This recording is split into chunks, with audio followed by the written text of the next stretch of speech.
Oh, it's a big day. Big, glorious day.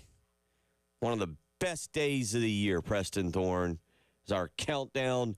Our countdowns that we started, I don't know, what, like 80 days ago? More than 80 days ago? It was a while back. We started them after we started. That one. Take that one. Take that one. Mic check 1, 2. This that one's one. not working. Take that one. I got it. Wrong mic. Early morning. Early in the game. Still got a time to recover. Having a party in here last night. That was the equivalent of fumbling the kickoff return. The family, the crowd is hyped up. Long kick. Preston fumbles the kickoff return. But that's okay because the whole game's in front of us. Fellas, put it behind us. Focus on the next play. I saw nothing. Here we go. All right. Shit. Here we go. We're ready to go. Yeah, we did start this a long time ago. 80 days, and we are steadily trudging along. Well, today we hit a big one, a big 0 on a countdown. July the 19th, a certain someone's special day here in the studio. Happy birthday, Jen Jensen. Thank you so much. 29 has never looked so good on you. Yes. Big day. I'm feeling that. Big day. So if you see Jen Jensen out and about, don't give her a high five. Her hands are always messed up. She's always having surgery. Maybe just give her a big hug. Got a cortisone shot. Wrist is feeling much better. There you okay. Come join me at Bar 3 this morning. I would love to. It would be a treat. Unfortunately, I have a nap I've got to take right after this and won't make it. It's been on the schedule for a few weeks, and I've got to keep that appointment. But so happy birthday to Jen. If you want to tweet at her and wish her a happy birthday, at Jen Jensen Morris is how you can do that. And we will celebrate her birthday all morning. I'll celebrate it with the vigor that I celebrate my birthday. So we will get into that. But that's not necessary. It's okay. No, somebody's got to do it. It's a special day here. We have reached another countdown. And not to take away from Jen's special day, it is technically the true actual release of the EA Sports college football game. So if you played your cards right, like Preston, we had to do way back in the day before you could download games, you were at Walmart at midnight when the pallet came out, putting out the hard copy version, the disc version, I guess, if you will, of the EA Sports college football playoff game. Yeah, as I stated, you're 3 days behind. And there's no time for that. 4 days behind. 4 days behind. You're going to have to catch up. I've seen tips, tricks. People have run full dynasties already. Oh, yeah. A lot of plays have been happening. So you got some catching up to do. I've learned so much. My son has been teaching me, and he said the recruiting that he's got going on, and he's talking about a Carolina player he was trying to get. And you're behind. If you're just getting the game today, you got a lot of catching up to do. Block off your calendar this weekend. Yeah, you're going to have to make up those hours some sort of way. Austin, my son will be back from the beach today, and he texts me, he goes, I've already put in 10 hours, and I haven't even been home this week. It's like, okay, Chief, we'll discuss this later this evening. But never stops. He is geared up for a weekend in which the only reason we'll leave the house is to go to a basketball game on a Saturday for him. 803-404-6100 if you want to weigh in. The Open Championship, or the British Open, is live and going there over at Royal Troon. We'll try and keep you updated on that throughout the morning. Shane Lowry has run out to a 2-under through 4 score today. That's following up on a 66 yesterday. He's 7 under. Justin Thomas is set to tee off as we do the show at about 7:53. He's at 3 under after recovering yesterday. Daniel Brown, nobody knows who Daniel Brown is. He's 6 under, and he is set to tee off here momentarily or here in the next second or two. He shot a 65 yesterday. So those are your top 3 leaders. We'll get into a little bit of Tiger Woods this morning. I don't know what to do with Tiger Woods right now. I don't enjoy watching him play, but I don't want to see him quit, Preston Thorne. Retire. I don't want to see him retire. I also just don't know what to make of Tiger Woods, as yesterday was the 13th consecutive round over par in a major. When does a thing become a thing? I have a feeling that it's not a feeling. I think everybody would agree. Unfortunately, that has become who Tiger Woods is. He, as somebody told me yesterday, he's there to collect his appearance fees, play a little golf, pull the old Tom Hanks, tip his cap to the fans, wave it around, and just be a showman. And unfortunately, now Tiger keeps saying he's going to tee it up until he doesn't feel he's competitive anymore. If Tiger was a football coach, would he be saying, we're not that far off? Play away here, play away there. Putt here, putt there. Putt here, putt there. Shot here, shot there. Right in it. It's like several shots here, shots there. But, yeah, Tiger Woods yesterday. And, look, it wasn't just Tiger, not to single out Tiger Woods. I mean, you had a list of people yesterday that did not perform very well. Rory McIlroy just – I'll honestly, because Rory McIlroy's still, I would think, in his prime – Roy McIlroy, I don't know what to do with him anymore after a 78 yesterday, a 7 over 78, Preston Thorne. Like, mentally, it's hard for me to say Roy McIlroy will ever recover to be the golfer. I just think he's been through too much of these last few years. Well, yeah, I mean, forever's a long time, so we'll see. But it definitely appears that he's in some sort of funk right now, and he's going to have to pull himself out of that. Yeah. And as one of my favorite statements is, when does a thing become a thing? When do you become not who you were, but who you are? To circle back to the Tiger Woods thing, he's played 5 holes today. Okay. He is 3 over. He is now plus 11 for the tournament, which is 1 shot lower than Dan Bradbury, who shot an 83 yesterday. Dan Bradbury is 12 over. John Daly, Tiger Woods, and a guy named Todd Hamilton are all plus 11 right now. A guy named Todd. So we'll keep you updated on that throughout the morning, let you know how that is kind of wrapping up. But, yeah, we'll get into some of that discussion as well. SEC Media Day, closed up shop, Preston Thorne. Best day. They saved the best for last. They got the very best for last? People said some interesting things, actually. Okay. And in a surprising upset, Mark Stoops said something he said something very interesting in a very boring way, but he actually said something.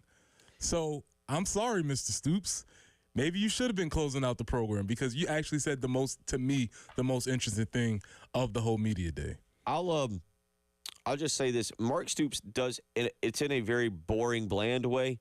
He does have a kind of he has the ability to slip one by the goalie there with being interesting. A couple years ago, it was we don't put on the, the fancy shades and dance around or whatever that infuriated South Carolina now. So we just play. I believe the words was stupid. Okay, stupid shades, yeah. Stupid shades and dance around, which, as we now know, South Carolina has played Turn Your Swag On the last 2 times. It's become a thing. It's been great.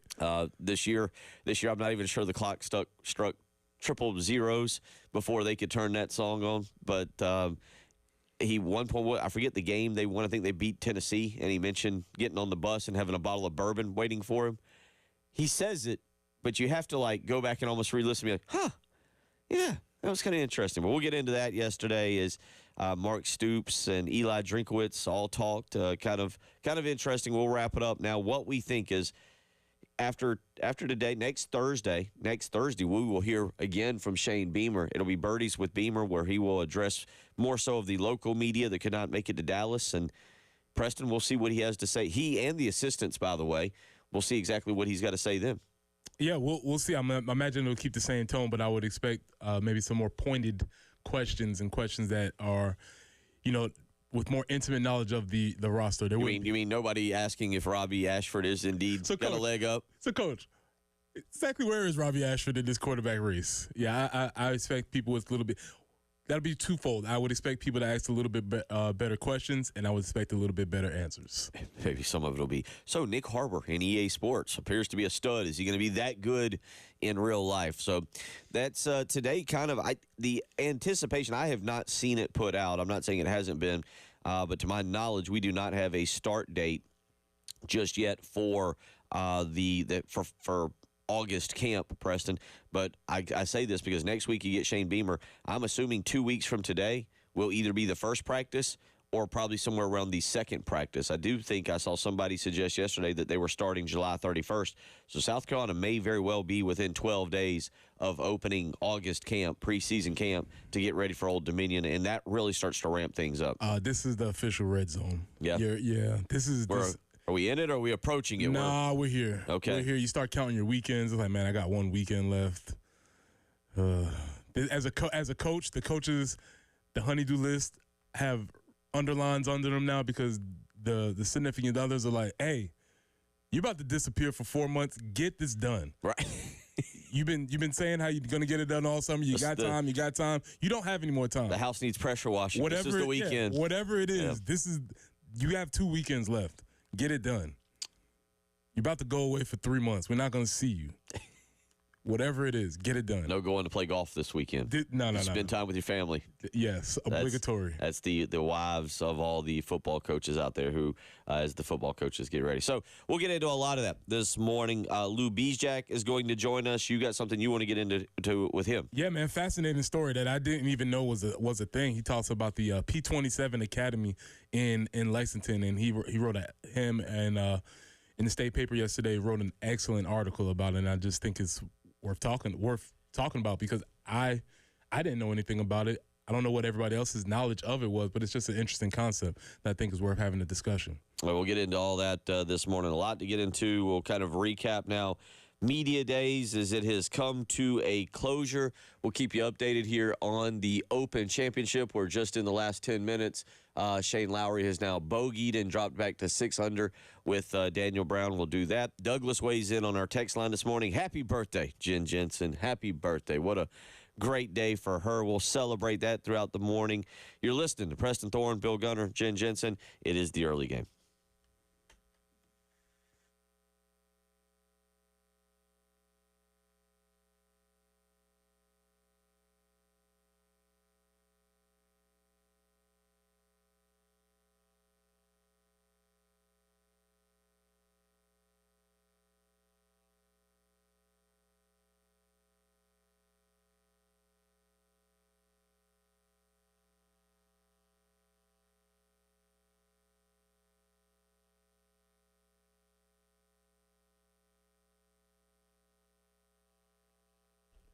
Preston here. Let me tell you about my friends at Absolute Glass, the premier glass company of the Midlands, offering auto, home, and business glass repair. So if your glass is damaged, shattered, cracked, or broken, they can handle the job. If it's a cracked windshield, it's no problem. They'll come out to your location and replace it for you, usually for free, and they'll work directly with your insurance to take away the headache. Yes, they will come out to wherever you are, school, home, work, it does not matter. Absolute Glass will come out and take care of it for you. Now, if you're at home and you're looking to increase the value of your home with new windows and mirrors, Absolute Glass will come out and take care of that for you too. Windows, mirrors, shower enclosures. Say it all the time. If you can see through it, Ray and Marianne at Absolute Glass can do it. So check them out online at AbsoluteGlassInc.com. That's online at AbsoluteGlassInc.com.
Well, we're starting off the morning pretty well. No accidents to report at this time. And that forecast did see some rain last night, and we're potentially going to see some again today, this afternoon, or this evening.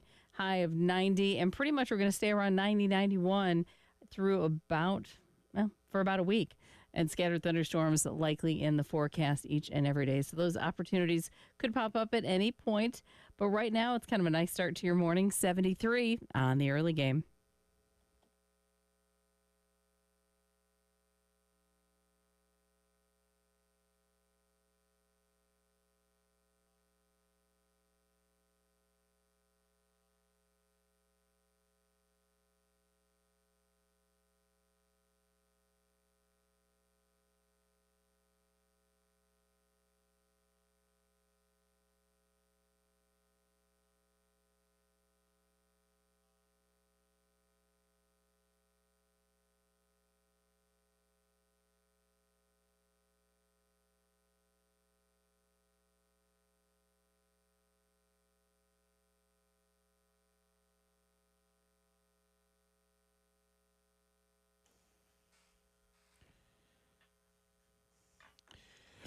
Up and at 'em, 6:18 on a Friday morning.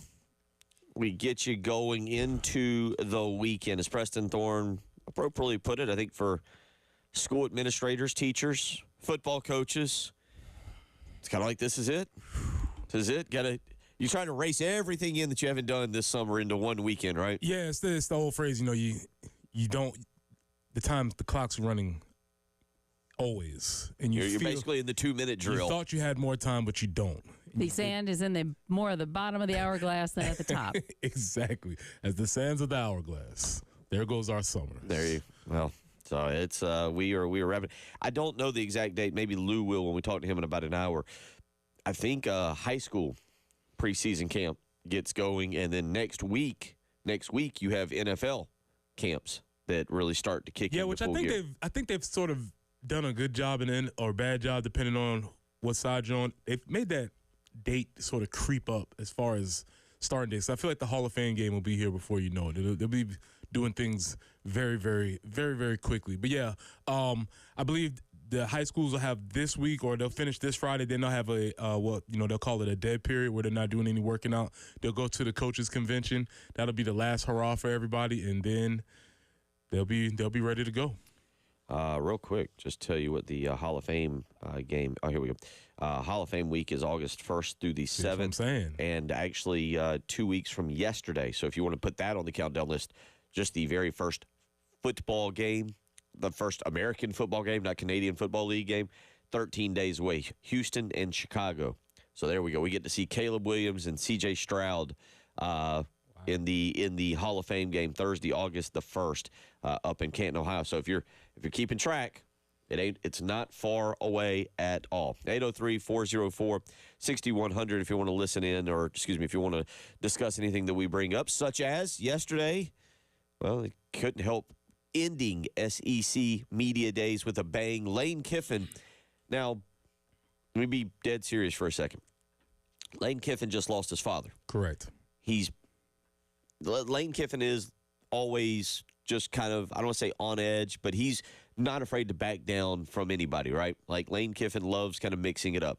But I feel like in this situation, you're a little emotional. Maybe you wear your emotions on your sleeve even a little more. Well, Paul Feinbaum, who has made a living off of taking hot takes on things, has taken some over the years. Jen, let's listen to this. This is Lane Kiffin yesterday pointing out some of Paul's inaccuracies and thanking him for one specific thing that happened to Lane Kiffin in his life. Then I'll steal your line, but I was going through a deep depression over this incorrect guilt that you tried to lay on me, which preceded that move. Had something to do with Southern California. Oh, yeah. When you got me fired at USC, I got myself fired at USC, but you didn't help. It's a better story if I got you fired. You really did. Because it is a true story that the athletic director and the president were on that trip. We were playing that night, and you were on College Game Day, and you had to make your big splash, and they were watching it, because I know the other person in the room that was watching it with them, and you said what a joke I was, and I'm the Miley Cyrus of college football coaching, and I should be fired, and they looked at each other, and Later that night, I was fired. Yeah, by the way.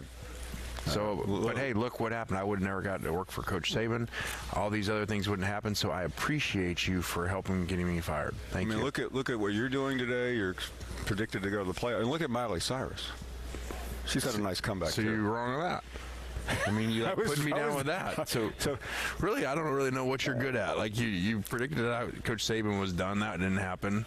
You basically said Miley Cyrus stinks, and she's still going. Yeah. Well, anyway, it's always great to be ridiculed by Lane Kiffin here at SEC.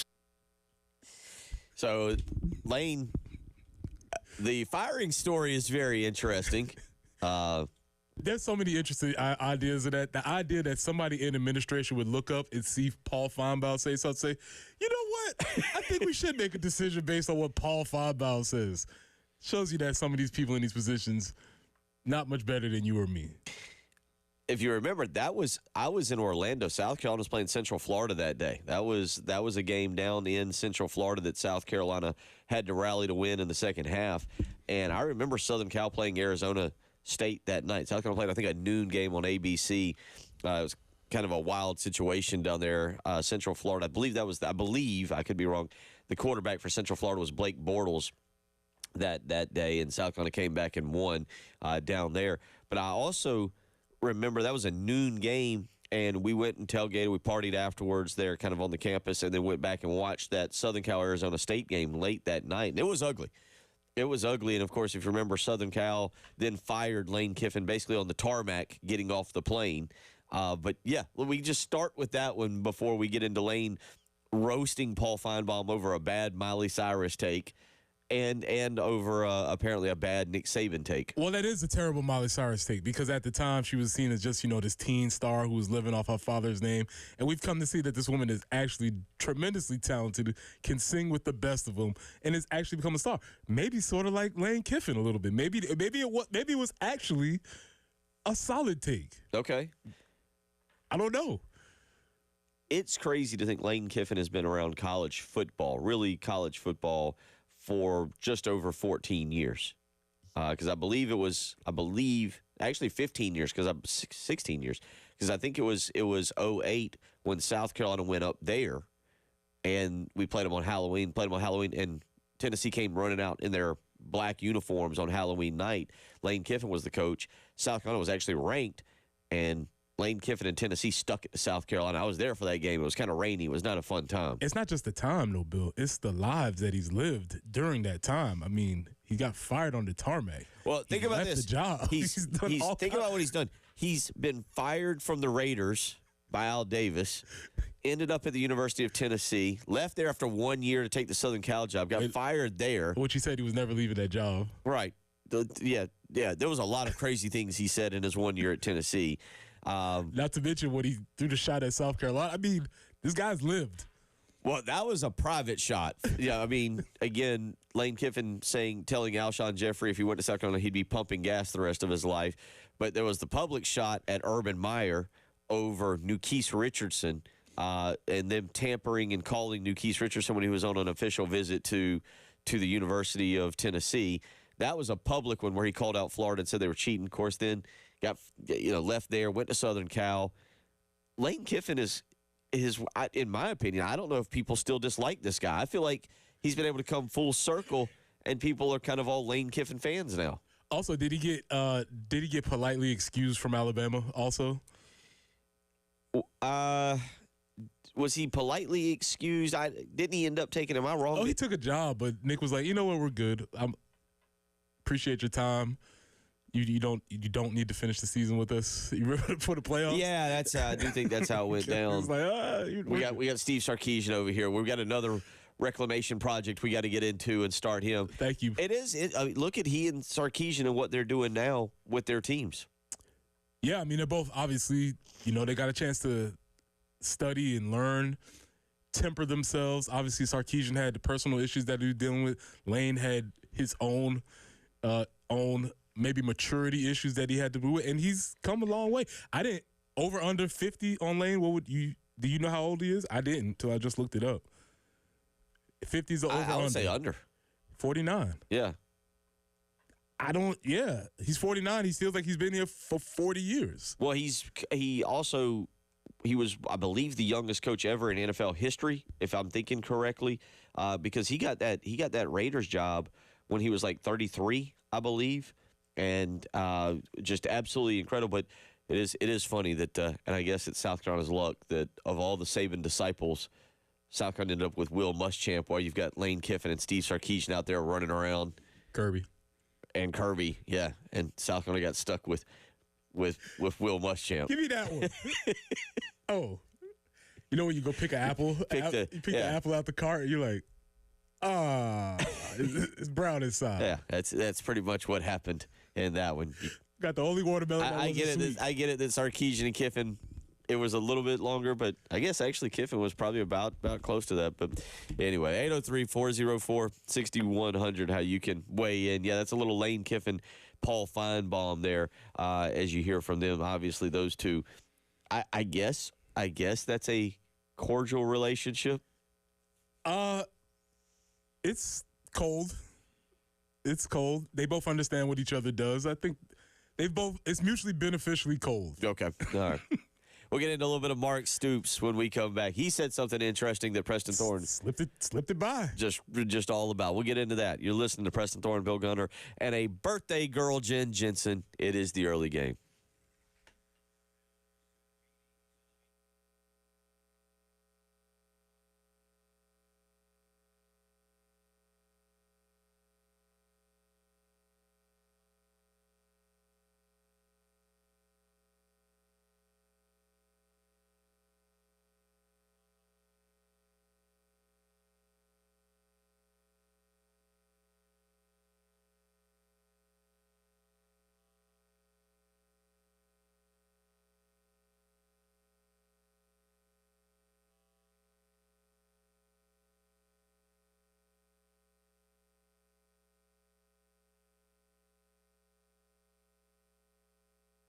Bill Gunner for Dr. Dan Balknight and the Men's Clinic, a place where men, as we get older, our bodies start to change a little bit. We start having a few issues, brain fog being one of them, just simply forgetting things. And it's not as normal as you would think. There's something, maybe low testosterone going on. Maybe you're experiencing some issues at work. Maybe you're not gaining weight like you want. Maybe you're losing weight and you think you shouldn't be. Well, at the Men's Clinic, there's nothing generic about you. And that's why they ask, why should you settle for general medical care? They are the experts in men's health and believe all men deserve to live their best life. And achieving optimal health and wellness requires treating each patient individually. And to realize that goal, they take a science-backed approach to men's health care that is professional, convenient, and confidential. Call today to schedule your appointment, 803-875-MENS. Again, that's 803-875-MENS. For more information, you can visit on the web, themensclinicsc.com.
We do have one note, traffic note to let you know about, and that's I-20 westbound at Clemson Road. So be careful in that area. Please be careful all the time and everywhere you go, if you wouldn't mind.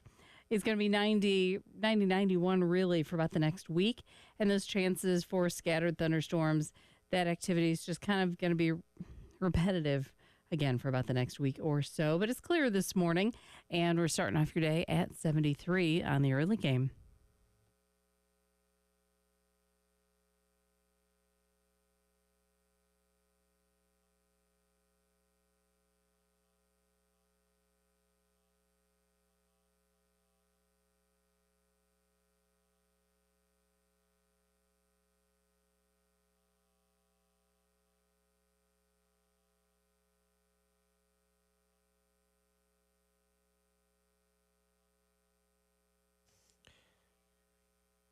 I'll call for it. 6:35 as we get you up here on your Friday morning, kind of a wet Friday morning after a storm here in Columbia rolled through yesterday. Got about an inch of rain last night. There we go.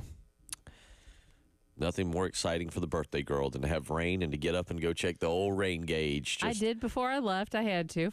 You can take the girl out of the farm, but you can't take the farm out of the girl. Yeah, real world problems. I had, we needed to add water in the pool. Oh. So I did that and forgot that the hose was in it. So it got like really full. Well, that extra inch was just a little more than we needed. Oh, well, oops. All right. Well, it's all right. You'll find a way to survive there. If you got Probably will again. Real world problems. I know. Big plans for the weekend? I just listed a house last night, so probably something involved with that. Okay, work.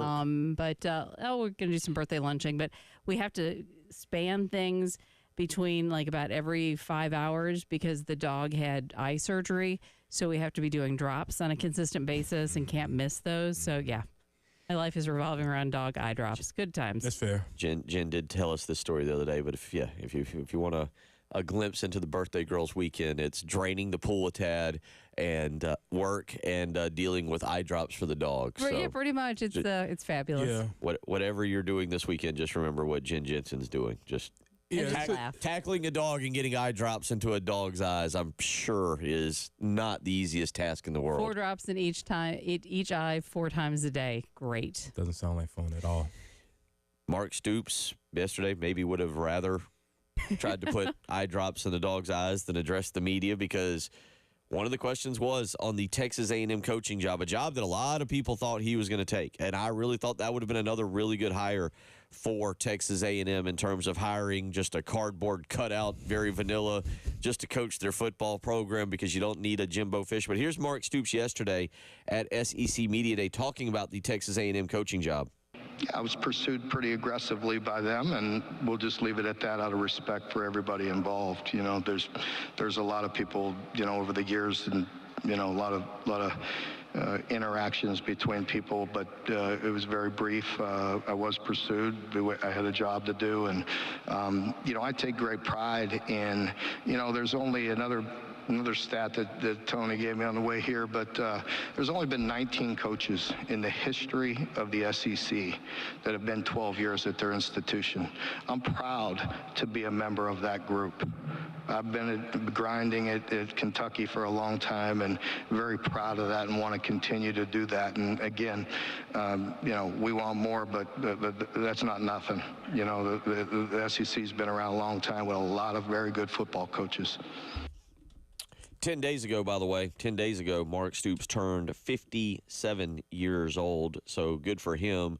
12 years. He makes an interesting point about that in terms of the fact that, you know, South kind of rolled over the Rich Brooks, Joker Phillips, Kentucky-led football teams. I believe. Whoa, Joker. Okay. Yeah. Joker's still getting it done somewhere. I think NC State, I believe. I believe you're right. I believe he's at NC State. Okay. Yeah, this will be year 12 at Kentucky for him. 73 and 65. He's gotten that the overall record above 500. He was the 2018 Coach of the Year, and he's just kind of, just as he said, chugs along there at Kentucky, and we know what they're going to be. They're very happy to win a 3-0 football game over you that's entirely a defensive game. Yes, he has been there a long time, but I saw a stat yesterday that Mark Stoops is 2-28 at Kentucky against teams that finish with a winning record in the SEC. I'm just going to say that I bet those 2 wins are over South Carolina. Okay. All right. So, yes. Wait, a winning record in the SEC. They finished with a winning record in the SEC, so not a winning record overall because that gets wonky. But but here's the deal. Maybe they just beat who they're supposed to beat and they lose who they're supposed to lose to. And at that program, maybe that's a mark of success. I don't know, but I'm just saying that's a statistic. The other thing he said, he gave the old classic, they kissed me, I didn't kiss them. I was going to circle back to this because you can't basically. They kissed me. You basically can't. You can't tell on the other team essentially, or tell on the other person, and be like, yeah, they pursued me very heavily. Out of respect, I'm not going to go any further. No, you've already made your point. There at this point, I don't know what more you could say. Well, he could have said they pursued me very heavily, and I definitely did not want anything to do with that, and I rebuffed him at every run because I am committed totally to. He didn't. Why do you think they pursued him so aggressively? You think maybe he might have had a little bit of a wandering eye? You think he listened a little bit to their advancements? Look, kudos to him. I still don't know how this went sideways on Texas A&M. Because if you're Mark Stoops, and maybe it's exactly what he said. Maybe, what was that? The only 19 coaches have been at their institution 12 or more years. 19 coaches at 12 years. Maybe that is a legitimate thing for him. Maybe his family at 57, he is just completely settled down in Lexington, Kentucky. I've been up there. It's a nice, if you've never been up there for a game, it is a nice area. Absolutely. It is a really neat city. It's a nice area. I think this is a case of the new era of college football where he knows he's ingrained at Kentucky. He can finish out his career. You could go to Texas A&M and have 4 mediocre seasons and be fired, and he would be 61 and basically done with college football coaching. Or he can stay at Kentucky for 8 more years, get to 65, make plenty of money. Are you aware, do you have any idea how many consecutive bowl games Kentucky has been to? Listen, we had this discussion yesterday about bowl games, right? And expectation getting back to them. How many consecutive bowl games has Mark Stoops been to? I don't know. It's a great question. I would imagine they do enough to win 6 games. I'd probably say 7 to 8. 8 straight. His first 3 seasons, they went 2-10, 5-7, and 5-7. Starting in 2016, they have actually had the 2020 COVID year. They had a losing record, but since then he has not had a losing record. Now, Preston, since 2016, this goes to the point. He's had 4 7-6 seasons. Hey, 4 7-6 seasons. He's had a 5-6 season. A 5-6 season. That's the COVID year.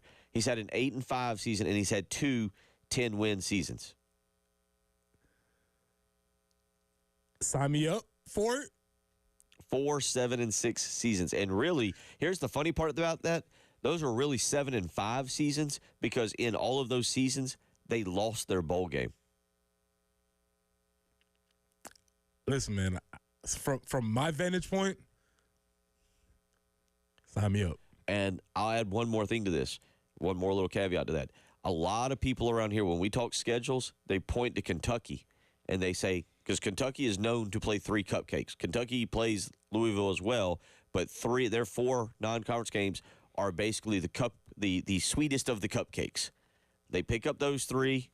Most of those years, they've picked up a Vanderbilt win, a South Carolina win. They snag 2 more somewhere along the line. Maybe they play a bad Mississippi State team. Maybe they get a questionable Arkansas team. They've knocked off questionable Florida teams here and there. To your point, they win those 3, and then they kind of find a way to win 4 more in conference somewhere along the line that gets them to the Music City Bowl. Music City Bowl. and then Louisville has also, as we know, after Bobby Petrino took a downturn. Yeah, 2 Music City Bowls last year, a Gator Bowl. They've been to 2 Gators, 2 Music Cities, a Belk, 2 Citrus Bowls, and a Tax Slayer Bowl. Hey, listen. So actually another. I'm laughing. I'm joshing. I'm making fun. But as you lay that out, I would not be mad at that. Yeah, 8 straight bowl games. Only twice in that 8-year run have they finished as a ranked team. I mean, this is exactly what South Carolina fans have kind of said. Like, get 3 cupcakes, beat Vanderbilt for 4, and find a way to win 2 more. Anybody else? 803-404-6100. We'll get back into that coming up in the next hour. Get back into a little bit of Mark Stoops, some of the other things he had to say. We'll even let you hear from Mike Elko, new Texas A&M coach, and just listening to him, we'll see if you can describe what you think he looks like. Just listening to him, what pops into your brain. 803-404-6100. You're listening to the early game.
This is not my beautiful house. And you may tell yourself, this is not my beautiful wife. Letting the days go by.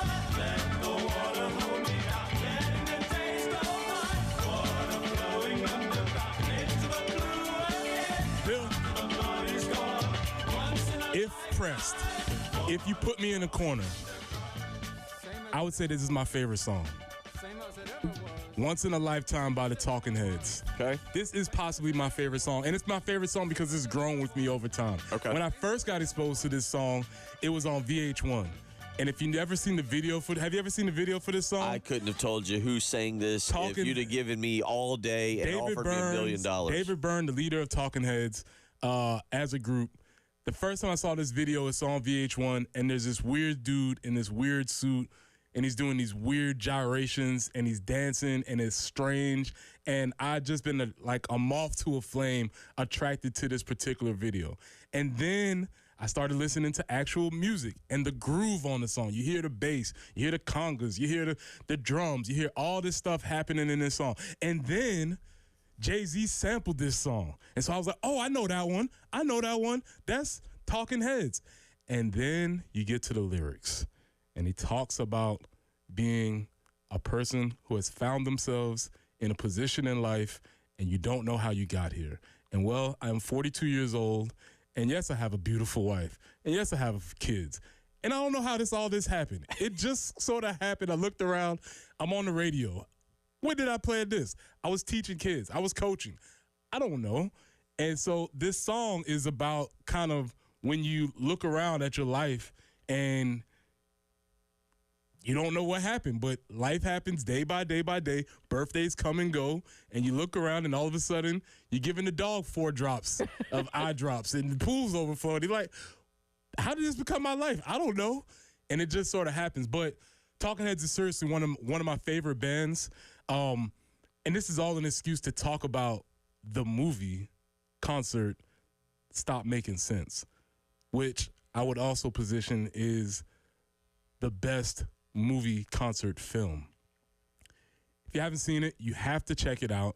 It's David Byrne at his absolute weirdest. He's wearing a huge suit. The people are dancing around.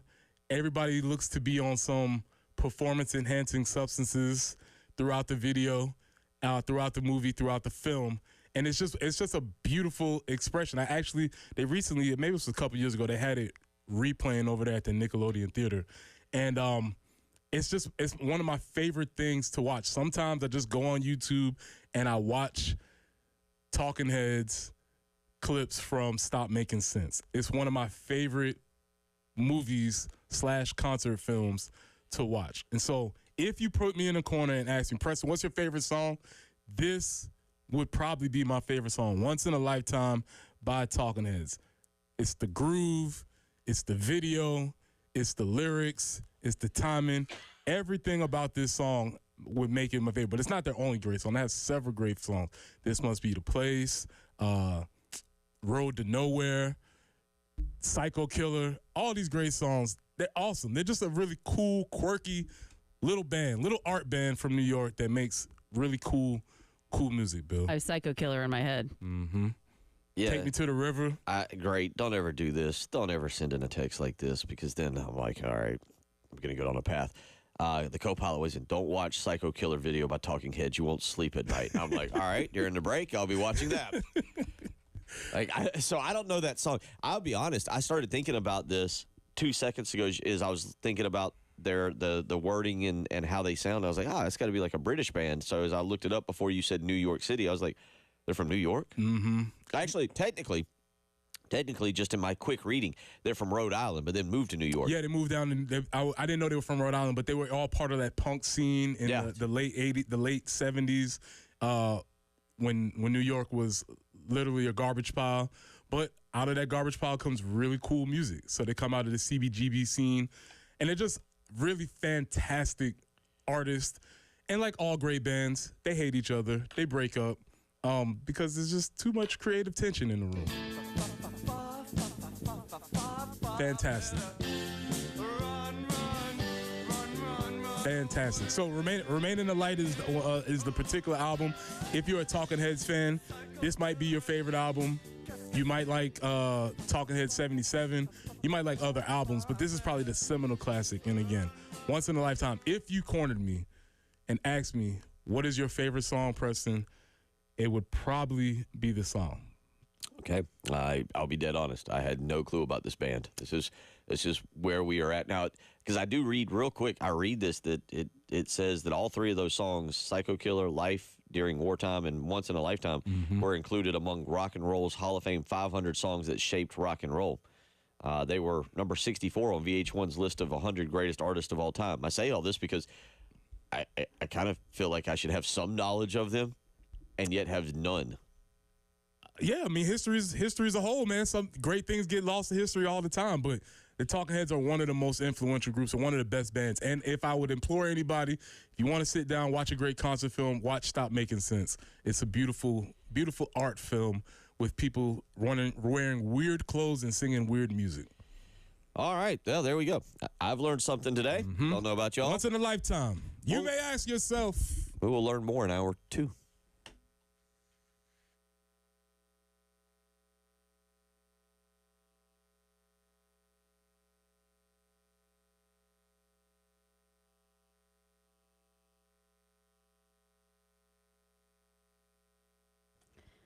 Hey, it's Jen for CHW Cabinetry in Lexington. All that demolition in the kitchen we had to do from that flood. Had to completely gut the kitchen. Had to figure out what cabinetry to put in. Was not looking forward to it, but CHW Cabinetry made it so much easier. Helped us figure out the design, choose the accessories, and then we got that photorealistic rendering, easy for me to say. So helpful when it came to pulling together the rest of the elements of the kitchen. But kitchens aren't all they do. You can have the pantry redone in the kitchen. Maybe you've got some bathroom cabinetry to put in like we did recently. You maybe have a home office workspace that you need to make a little bit more functional. They can help with that as well. It's chwcabinetry.com. Call them today at 803-520-6837. And, of course, be sure to tell them that Jen Jensen sent you. CHW Cabinetry in Lexington. Passion from inspiration to installation.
We are looking at a fairly decent morning thus far, as far as your commute is concerned. Only one accident to remind you about, and that's I-20 westbound at Clemson Road.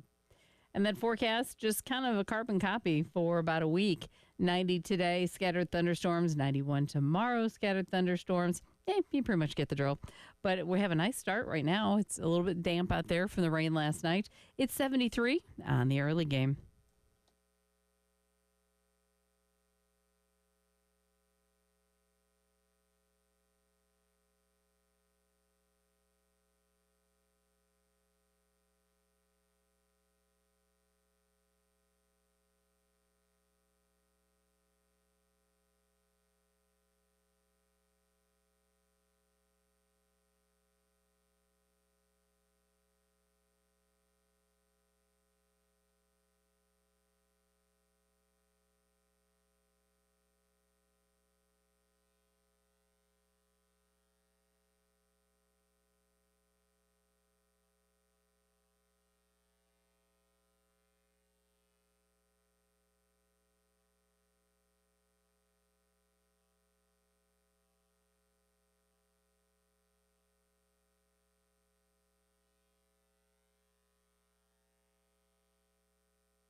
Seven a.m. as we get you up and get you going here on your Friday morning. British Open, or as they call it, the Open Championship, taking place over at Royal Troon in Scotland. Weather got a little funky yesterday. Should be a lot of fun to watch again as we go into the weekend. And right now, Shane Lowry is 7 under for the tournament. He is playing hole number 9 now, but he has gone back to a one-shot lead on Daniel Brown. Unfortunately, the other portion of that story at the Open is not involved in good news. Tiger Woods has at least made a birdie. He is now plus 10 in the tournament. He is heading for not making a cut. He's also right now 2 over for today. If Tiger were to shoot over par today, which seems likely, if Tiger is to shoot over par, it would be his 14th consecutive round in majors of over par golf. This is a guy who went 19 consecutive rounds during his heyday, 19 consecutive rounds of par or better golf, and now he is heading for 14 consecutive over par rounds. And you may ask yourself, how did I get here? That's what Tiger's saying to himself on the golf course today. I do wonder what he envisions. This will wrap up the majors for 2024. I do wonder what he envisions for himself in 2025. Like he will.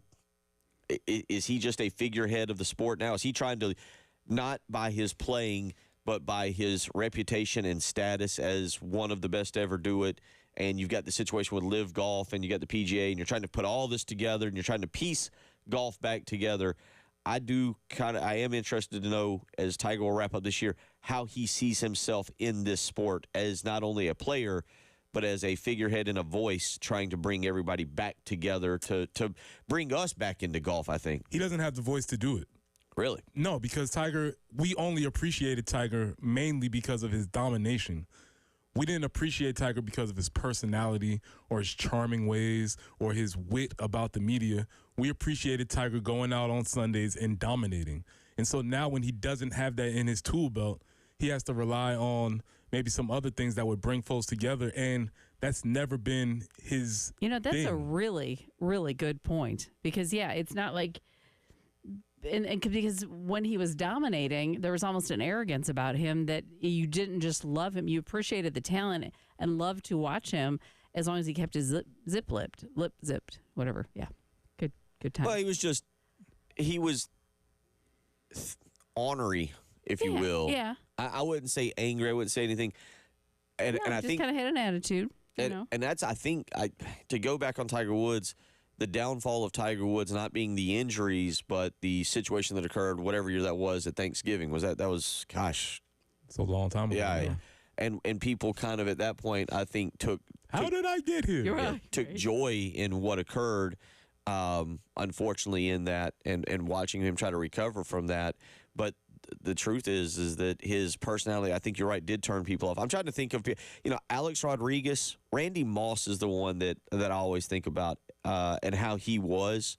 and what he has become, like, I thoroughly enjoy Randy Moss now as a commentator, as a human being, like everything.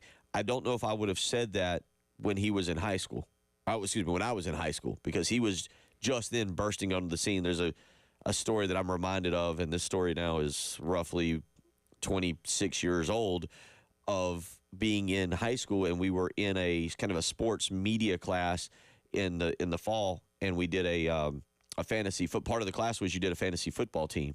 And a buddy of mine, Sheldon Everett, who would go on to play basketball at the University of South Carolina, was my kind of partner in this. The two of us were doing it together. And he kept telling me, like, pick Randy Moss. And I kept saying, no, that guy, I don't think he's.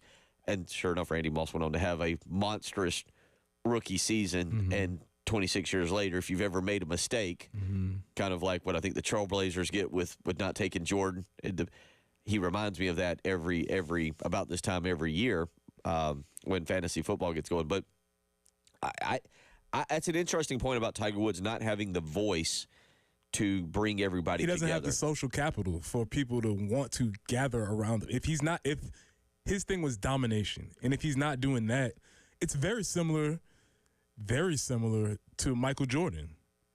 Very similar. Michael Jordan was great, but who do we think about when in their post careers we want to hang around Magic, we want to be around Charles Barkley. Nobody really wants to hang around Michael Jordan because he's except now in the pits in NASCAR, now that he's a partial owner, like he's actually, people are a little bit enamored with him and watching him interact with some of his team and all be of an that. actual person. Yeah, and being kind of human, holding kids and stuff like that. But he is a human. Right, exactly. And that's sort of the thing you get from Tiger. And I think, much like you said, A-Rod, Tiger's going to have to go on to rehab his image. We have to learn who Tiger is. Maybe he has to let us in. Maybe he has to do some interviews. We have to figure out who he is as a person. I would love to know how it does feel being Tiger Woods struggling on the golf course. That would be interesting to me at this stage in his career. But he's not interested in doing that. You saw just last week or just the other day when he was pretty snappy about the Colin Montgomery. Yeah, he was pretty snappy about that. Okay, but sir, you haven't shot below par in 14. It'll be 14. It'll be 14 when this wraps up. It is an interesting concept, and I'm going to bring it back to I think what a lot more of us can understand. Like, I was a good athlete. I was a good basketball player. But it's interesting when you can't do what you used to do. Like at 42, I go play with some of the younger kids or my son's age, and we're practicing. My mind is like, oh yeah, you can still make that move. My body goes, no sir, you can't. Correct. And I'm nowhere near what Tiger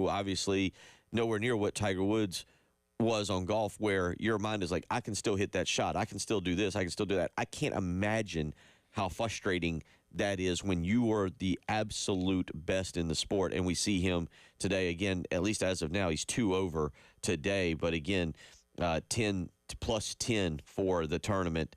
He is through 8 today, so he's about to make the turn there. But a 79 yesterday, and right now 2 over for today.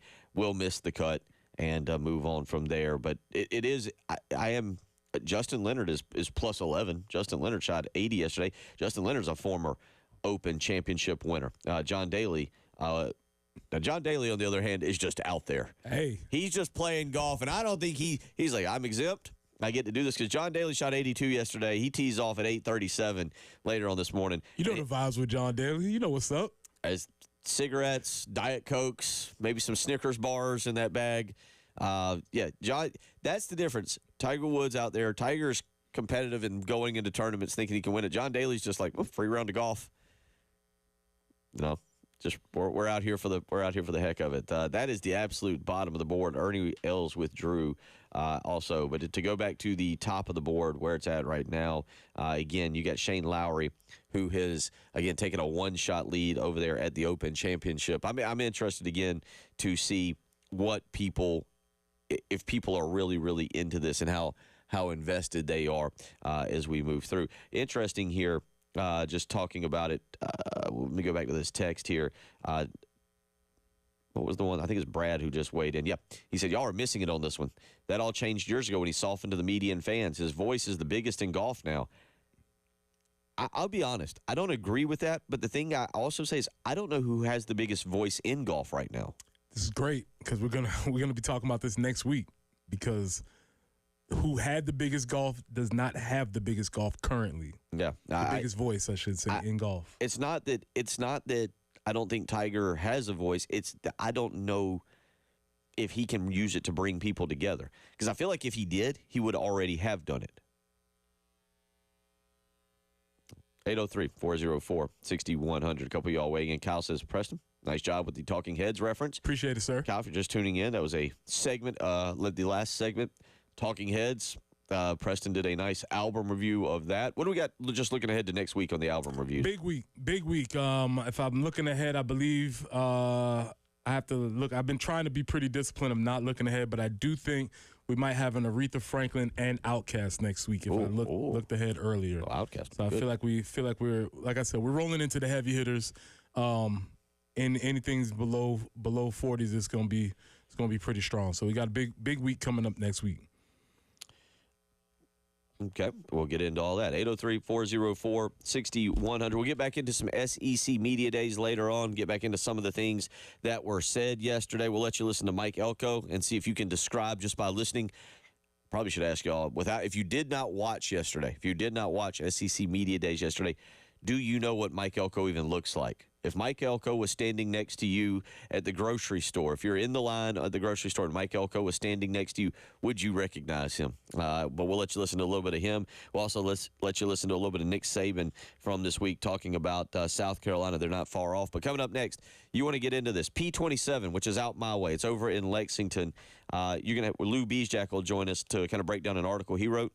Yeah, Lou wrote an article for the state newspaper yesterday about P27, which is a baseball academy in Lexington. And I just think this is a fascinating story because, one, I didn't know existed. Two, I think this is a peek into the world of youth sports, which a lot of people are dealing with and talking about. And so I just think it's curious to get the person who wrote the article to give us some explanation. 803-404-6100. We'll catch up with Lou Beesjack when we come back. You're listening to The Early Game.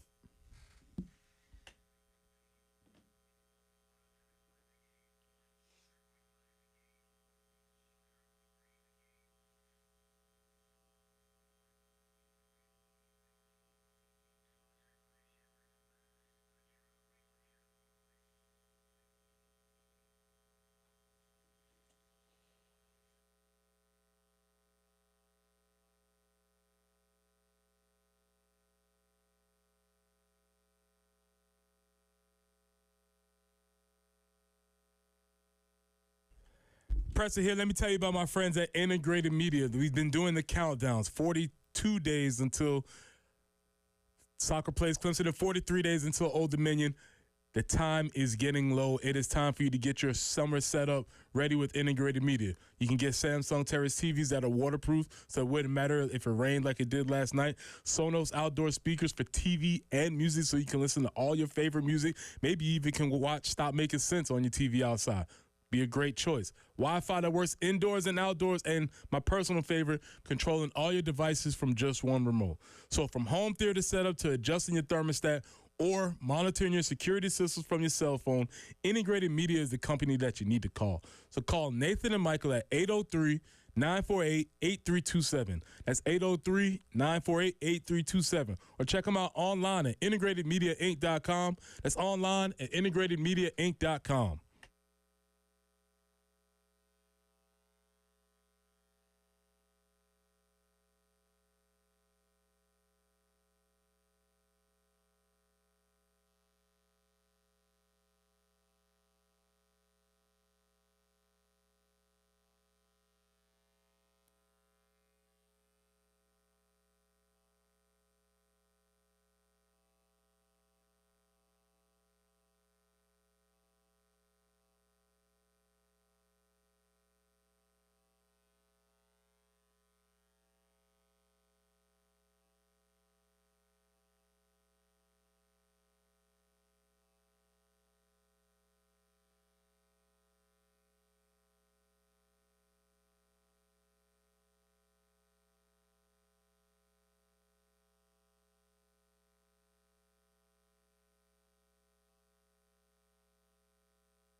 If you're in the vicinity of I-20 westbound at Clemson Road, just anticipate a little bit of a delay as there's an accident that is in the cleanup stages.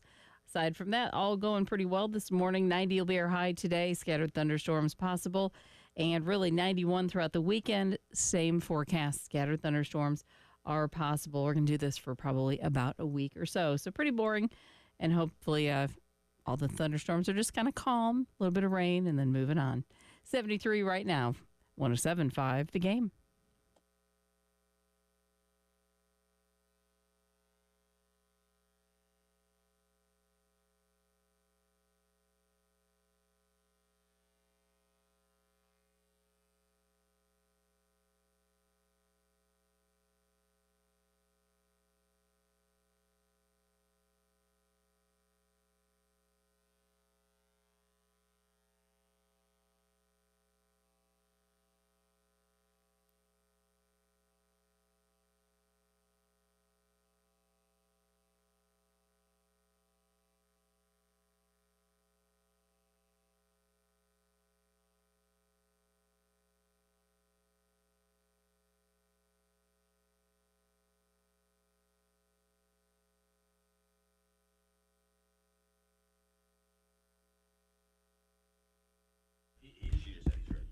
Welcome back into the early game. It's Preston Thorne, Bill Gunner, Jen Jensen. We are having conversations. Welcome in. If you haven't been listening, we've had a little bit of conversation. We've been talking SEC Media Days. Mark Stoops actually said something interesting. Lane Kiffin and Paul Feinbaum are fighting, and I reviewed my favorite song from the Talking Heads album, Remain in the Light, and favorite song is Once in a Lifetime. So we've been having that conversation. We talked about Tiger. We're seeing where Tiger is. And yesterday I read an article about local happenings. And then this is normally on Fridays in the spot we have Chris Deering. So I thought it was only right that we could bring in another local expert to talk about some local happenings as far as sub-professional sports, I guess is the way we would say it. And this is Lou Bejat. Lou, how you doing this morning, sir? Pretty good, Preston and Bill. How you guys doing? Doing great. Well, first and foremost, man, thank you. I want to make sure we say this publicly. Thank you for all the work that you do in covering high school sports in the area. It's a tremendous service that the schools, the community needs. So really, really do appreciate all the work that you do with in all our communities. Thanks, guys. I appreciate it. So can't say I was blindsided by this article, but I consider myself decently plugged in. I'm not as plugged in as I once was into the local sports scene, but I had not actually heard of P27 in that you wrote about in your article, the Baseball Academy in Lexington. So can you just give us first an overview for those who may not have heard of it, of what it is and what the article was about? Yeah, it's easy to miss. I mean, it's located right on 378 there in Lexington. P27 Academy. If people are familiar with the Body Shop, athletics, the gym there, the tennis courts, the spin and racket club. Top spin. Top spin. I can break it down a little bit because that's my. It's if you're familiar with the Lexington area where Bellacino's is. Your article you mentioned El Jimador is right there. It's also the place where Bill has been supposedly going to take the trophy for our NASCAR Picks contest for about 7 months now to get it engraved, but it's still sitting at his house. Yeah, that's the place. Yeah, the trophy shop's right next to. Exactly. Yeah. I'm sorry. There's Go that ahead. too. Keep going. All right, keep going. Yeah, I'm sorry. We're sorry. Yeah, no, it's right there, right in the middle of Lexington there, and it's easy to miss. And I think I've been thinking about doing something on P27 for the last couple of years, and it just worked out. So pitched an idea of spending the season. Kind of embedded in, was there a lot during from February till May. Either at games, practices, hanging out with the players on and off the field. And, P27, it started 6 years. I think it's in the 6th year. It was founded, Corey Warner, and Chris Wooten was in on it, not at the beginning, but Corey and Chris were doing some stuff, and he did some body shop travel baseball, and it kind of morphed. And Corey said, why not, if I'm having an effect and impact during the summer, well, why not? What if I had him for almost a year at a time? And then he decided to start P27 Academy. I think it started with 22 kids 6 years ago, a lot of between host families, a lot of local kids, and now it's morphed into they field 2 teams, kind of a A and a B, filled with many Division I prospects, and they play a 40-some game schedule. They're affiliated with the National Academies Association, which has it's a 6-team league right now, and that's sponsored by Perfect Game, and they have a season-ending tournament in East Cobb in Georgia, and then they had an all-star game, the 8 players from each team that played in front of Major League Scouts and personnel at Truist Field back in May.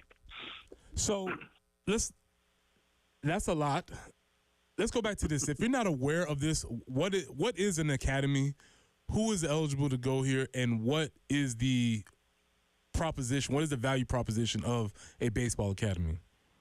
I mean, you got to be pretty good at baseball. They're not just going to take anyone that if you're on your bench and, I mean, you're not playing much. You got to be a college level prospect, first of all, to begin with. And then the academy, it costs around the website says $31,000. Corey says not everyone's paying $31,000 because of scholarships and different things. And if you don't live in the housing that's provided, but it's basically it's baseball focused. I mean, there's a lot of academies across the country. You got IMG Academy, there's different sports there. There's different ones around the country, I think around 200 or so, but it's sport focused. You do a lot of baseball stuff, but you do have the academic component. They have a classroom there. You do your online classes, and they have a academic coordinator, Dawn Wisniewski. She does a great job with making sure you're doing your grades, your NCAA eligible, stuff like that, doing the right courses. And then but it's pretty much like it's 8 to 4 usually during non-game days, but I mean, and it's mixed in. You could maybe start with workouts and the baseball part first, mix in classroom, then go back. So it's a full day, and it's you really hone in, and guys that want to really hone in on their baseball skills. Some may go that haven't been as far as they're trying to get. Just not discovered, but I mean more college interest, stuff like that. But yeah, you definitely have to be a good baseball player first, and the characters too. The guys they bring in, Corey says that they really vet and trying to bring in the right guys so they don't have a lot of problems off the field. So we're talking to Lou Beje, the State News High School sports reporter, and talking about this. When we come back on the other side, Lou, I want to talk about how do you see this idea of academies fitting into the larger scheme of high school sports, where you see this going? Because I do think this is a value proposition. I do think this is something that many people who are listening to this show have athletes who are coming up through schools. They may not be aware of what this is, what are the pros and cons, etc. The article is called The Big Swing, and it's on the state newspaper. And like I said, it's an incredible article. So on the other side, Lou, want to come back and talk about a little bit of how you see this focusing on the big scheme of high school sports. All right? Thanks. Yep. All right, stay with us on the other side. This is the early game.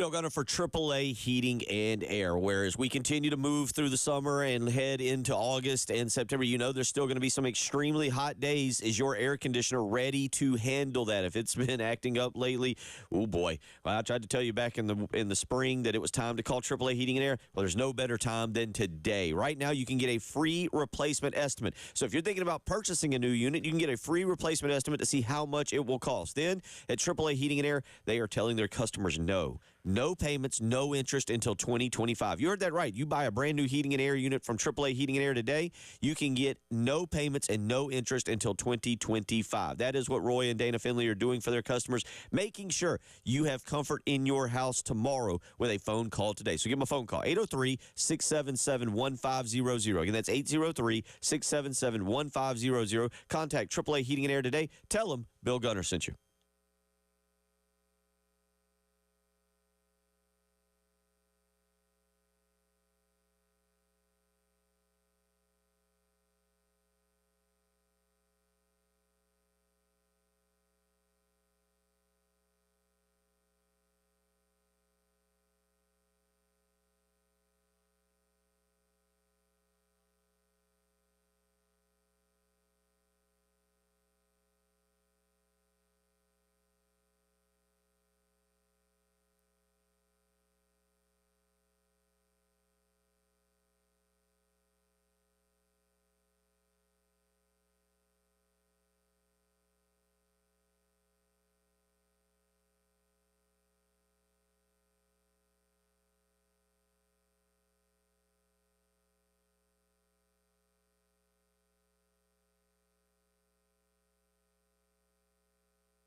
For your Friday morning out on the highways right now, we are seeing Greystone Boulevard at Broad River Road and I-20 westbound at Clemson Road getting cleaned up there.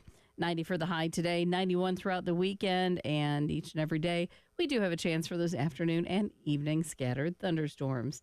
But it's clear right now. The sun is making its way to try to get out there, and it's 73 on 107.5 The Game.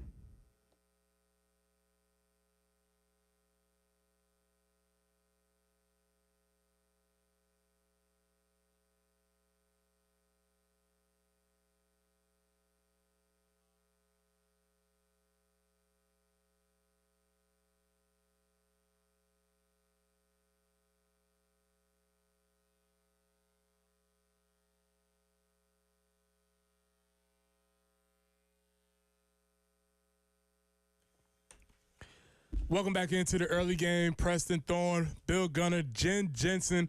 We are joined by Lou Bezjak, high school sports coordinator for the state newspaper. And we've been spent last segment talking about an article that was recently published. I believe it was published yesterday, called The Big Swing. And the subtitle is, "These Families Bet Their Future on Baseball. Will It Pay Off at This SC Sports Academy?" And it goes in pretty in-depth looking at P27, which is a baseball sports academy in Lexington, and it does a really interesting job, as Lou just shared with us last segment. He embedded himself into the program for a year, or at least a season, as I saw, and really just reported back on it. And I just think it's a fantastic article. So I would recommend anybody go out there and read the article if you're interested in high school athletics. And that's where I wanted to talk to you about today, Lou, because you, as much as anybody in the community, are involved in high school athletics, and you've seen all the changes that have happened in high school athletics over the years. Do you see this type of academy setup being something that will continue to grow as high school athletics change?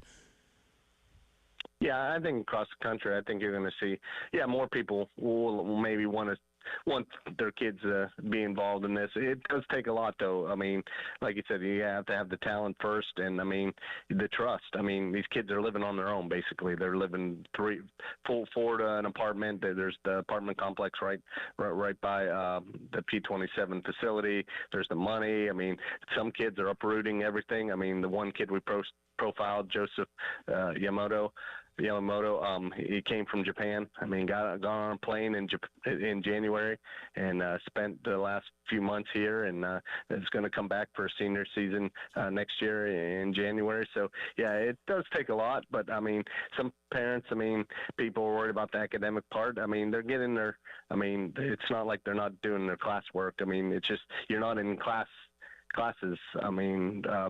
For 7-8 hours, and we talked about the pros and cons of that as well in the story. So yeah, it's definitely something different. Some kids are already mature. One of the guys we profiled, Ethan Wagner, he was just drafted this week, and he's going to sign with the Astros, and he was in Chicago, came for these last 2 years, and it's worked out for him. So yeah, it's definitely give another alternative. I know people talk about the charter schools and they're looking for maybe some different ways, non-traditional, to do things. And this is just another way, these kind of academies. And I think P27 might grow. I mean, they're talking about adding different, maybe tennis and a golf component maybe down the road to it as well. Lou and Preston, I'll bring this is interesting. We've had Tony Annan in here before, and IMG was really the first one to really say we're going to be a sports academy and focus on sports where schooling is secondary. And I bring this up because in South America, in Europe, that's the soccer philosophy. Hey, come to our academy at 9, 10 years old. We're going to teach you the basics. It's sports first, and that's what P27. In the article you mentioned, they follow a South Carolina high school education curriculum. This isn't just, hey, learn to write, learn to spell, learn to do math. They are doing a high school curriculum, because a big part of this, where it's different than, say, European or South American academies. These guys are trying to get college scholarships. They do have to be college eligible. They have to be academically eligible. Talk a little bit about that. Yeah, you do. I mean, you got to be doing your work. I mean, and they get on you. I think if you don't have an 80 average for the week or that week, I mean, you don't play in the game. So, and they make sure they're eligible, and your parents can just because you're away from them. I mean, they could be locked in as far as your grades and stuff, and make sure you're on them. So yeah, there is the academic component that these kids, they're not going straight like in some of those European academies, and they'll go straight from these academies to like professional things. No, I mean, it's colleges. Yes, they want to be drafted in major leagues, and they've had some guys, but yeah, college is, they want to go to college, they want to get a good education there too. So you got to be doing your grades, and that's why it takes a different person to do this. I mean, because you don't have, number one, there are some kids that their parents, we mentioned the one family in the Sotos that uprooted, moved, and the kids are staying with them. But, I mean, a lot of these kids, they're on their own for the first time, and at 16, 17, sometimes 15. So you got to be a disciplined person and have that kind of makeup and that kind of DNA to succeed at this, in addition to being a pretty good baseball player. In the article, it mentions P27 has seen, now this as you mentioned was yesterday, and you just mentioned Ethan Wagner being drafted, so the number here will now rise a little bit. But P27 has seen players receive more than 300 college offers, and it says 3 players. I'm assuming that's 4 now, with Ethan Wagner that have been taken in the Major League Baseball draft. There was a player, Alfonso Rosario, who was chosen in the 6th round last year by the Cubs.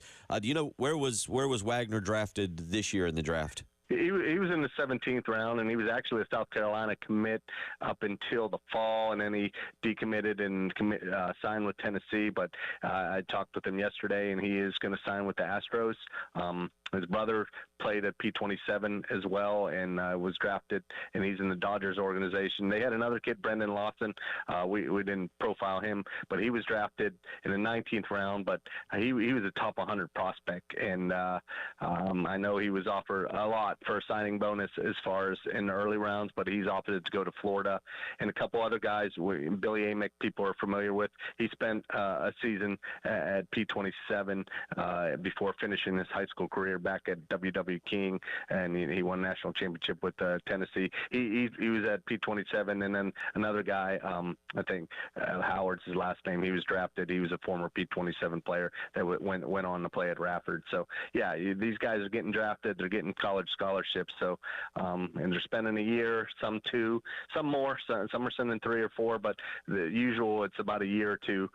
They basically want to spend that final year of high school, final 2 years of high school, really hone in on their baseball, and it does prepare you. In the story, we talked to Coach Gilmore at Coastal, and he cited the benefits of that, and that guys that come from the academy, that come from a academy, that they're a little bit ahead of the game, a little bit college-wise, not only talent perspective, but I mean that you've already been on your own. You've been away from home. You know what that life is like, and how to be.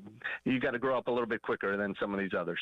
One thing that y'all mentioned in the article is I don't want to say administrative, but the staff for this. This isn't just 2 or 3 coaches doing this. There's a whole team of people that are behind this, from pitching coaches to hitting coaches to strength and conditioning coaches.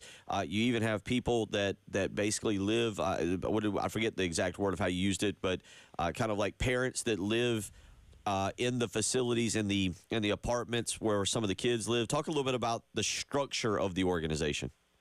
Yeah, Gil and Tina Owens, we mentioned them. They're on site. They live in the River Bluff apartment complex, and basically, like, better term, they're the academy mom and dad. I mean Tina, she's in charge of inspection.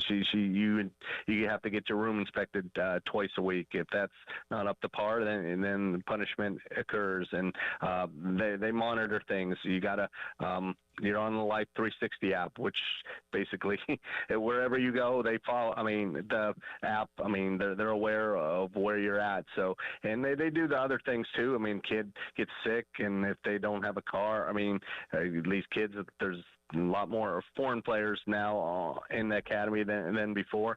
So little things like that, or just, I mean, they told the story. I mean, kids like you got spiders or stuff your washer not. I mean, they help handle things like that.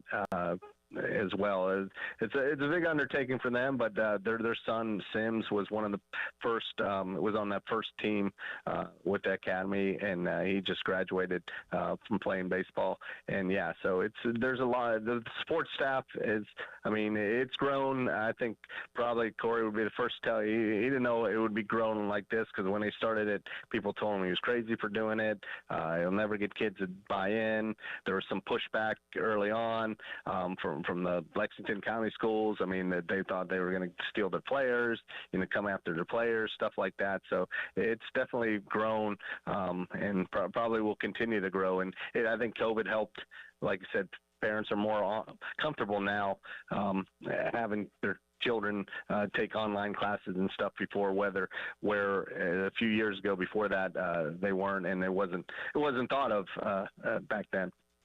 Well, Lou, man, thank you so much. We appreciate it. As I said, this is why we need to support local journalism and local journalists, because this is a story that affects the community and a story that has a lot of different layers to it. And I thought the article, The Big Swing, does a great job of laying out all the pros and cons of this type of situation. Lou, we definitely look forward to talking with you more. We know we got high school season coming. As I said, you better rest up, because you're about to get real busy here shortly, man. Thank you for all your work that you do. Appreciate you.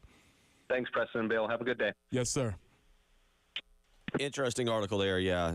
Check it out on the state. I've heard a lot, living in Lexington, I've heard a lot about P27. I know a few people when it initially started that sent their kids there, and really good stuff there from him. And a very in-depth article, by the way, by Lou. I mean, that's the interview very much just scratches the surface. I would very much, if this is something that you're interested in, high school sports, you have students that are in high school athletics, I think it's just something that you should be aware of and something that you should read up on. 803-404-6100. We'll come back and we'll get you an update from Royal Troon. We'll also get back into some SEC Media Days as well. A lot to get to this morning as we continue to roll through. You're listening to Bill Gunner, Preston Thorne, Jen Jensen, the birthday girl. We've got a couple people who are texting into her to just say happy birthday. So there you go. Very sweet of them. Thank you. A lot of people. 803-404-6100 is the early game.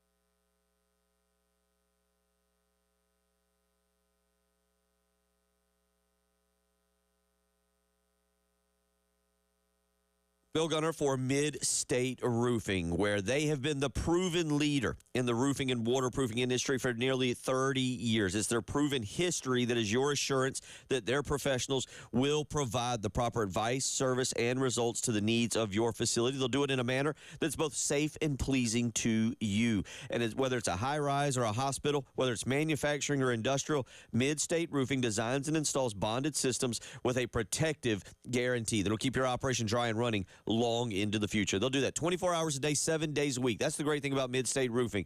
They are always on call. So you can call 24 hours a day, 7 days a week. Doesn't matter when.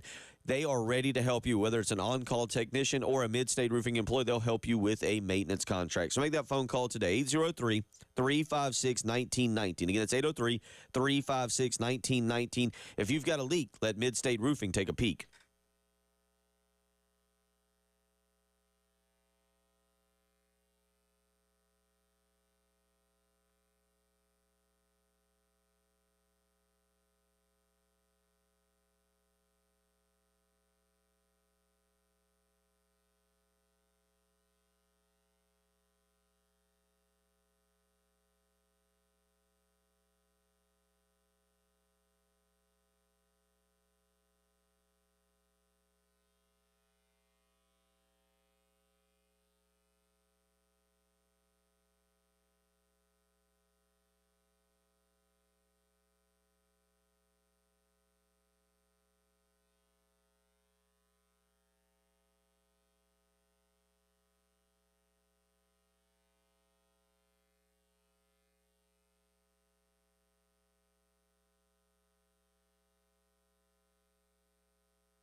Bill Gunner for the Ecton Law Firm. John Ecton and his team, they're ready to help you. If you've had tax troubles, if you've received one of those mean notices from the IRS, it's time for you to get in touch with John Ecton and his team. Doesn't matter where you are today, whether you're in Columbia, Florence, Myrtle Beach, the Ecton Law Firm has a local team with proven solutions that is ready to help ease your mind as it pertains to IRS situations.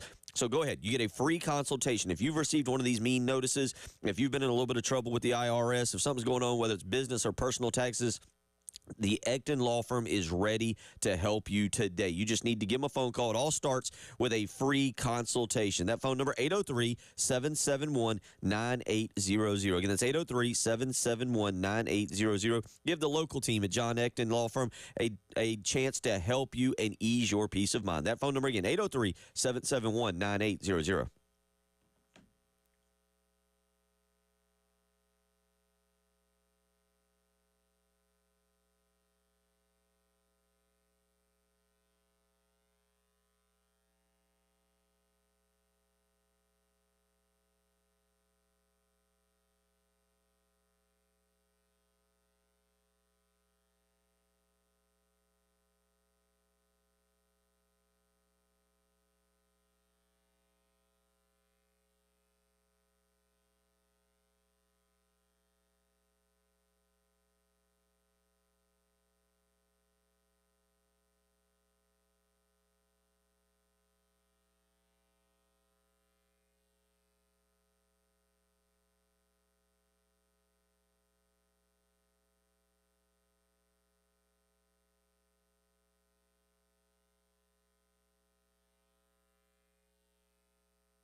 We're rolling along. They're rolling along out there in Royal Troon over in Scotland. Shane Lowry, 7 under through 10 so far this morning. Daniel Brown, 5 under as he is playing the 6th hole right now in round 2. Brown, by the way, shooting again a 65 yesterday.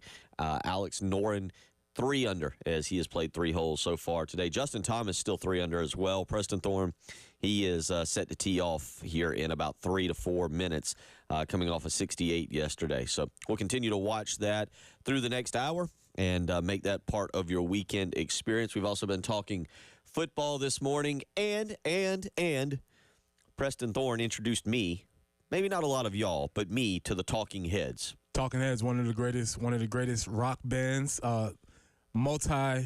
multi-genre bands, I would say. Some people say punk, some would say rock, funk, whatever you want to call it. But great band, and my favorite concert film, Stop Making Sense. Let's go out to the phone lines there. Ryan wants to weigh in on the Talking Heads and also about coaches. Ryan, how you doing this morning? Fantastic. Good morning, y'all. What's up, brother? Hey, I just want to say, long-time listener, been listening since I was a wee lad on the way to school with my dad, so real happy to be on. Well, thank you for listening, and thank you for growing up with us, and hopefully we haven't impacted your life in a negative way too badly. Oh, man, you guys could never. So basically, I just wanted to, tail on to what Preston was talking about with the Talking Heads. Funny enough, last night the Final Jeopardy answer was about the Talking Heads, which is pretty cool. Ooh.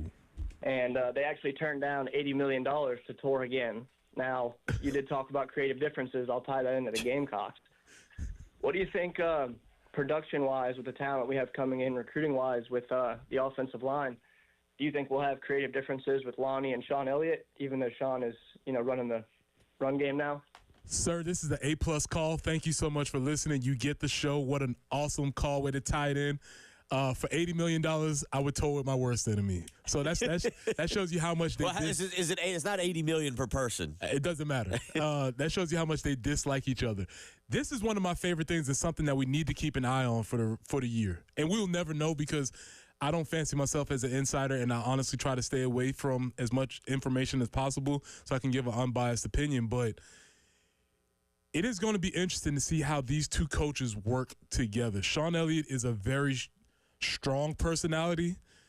Alpha, you may say. Lonnie Teasley obviously has an ego. He's a Division I coach too. But Sean Elliott has a way he thinks things should be done. And I wonder if those two philosophies are going to mix. That's going to be their challenge for this year. And I do think that, Ryan, I do think that is a very interesting question. Unfortunately, I guess we won't be able to judge by production of whether it's working or not. But that could be something to keep an eye on.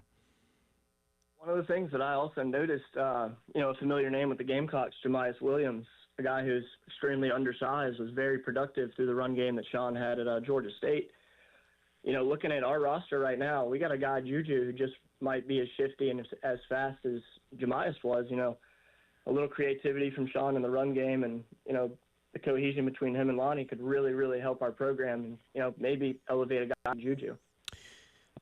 We'll get into that a little bit. Appreciate the phone call, Ryan. And back to that Sean Elliott thing. All I can say is the way Ryan worded it. All I can envision is a flow chart there in the offensive meeting rooms where it's Shane Beamer's at the top, right below it's Sean Elliott, and then it's all the other coaches. And it's like if Sean Elliott leans over to Lonnie Teasley, he's like, "We're gonna do this." Lonnie Teasley has to look at that flow chart and be like, "Okay, we're gonna do this." That's what we're doing. I mean, it's again, man. If you've ever had, maybe if you ever had a parent-in-law or somebody visiting your house and they're like, "Oh, that's how you load the dishwasher." Yeah. No, it's fine. It's fine. It's cool. No problem. That's how you do it? Oh, that's how y'all do it? Okay, all right. Yeah, no problem. Then the next thing you know, once you walk away from the dishwasher, they've wandered over and started reconfiguring. 100%. Yeah. It is going to be interesting, and Ryan brings up a good point, too. South Carolina's running back room entirely different this year than it was last year. How Sean Elliott in the run game, as run game coordinator, utilizes Juju McDowell will be interesting because you do want to get that guy into space or you want to figure out how to utilize him because he does have an element of playmaking ability that brings another weapon to the offense.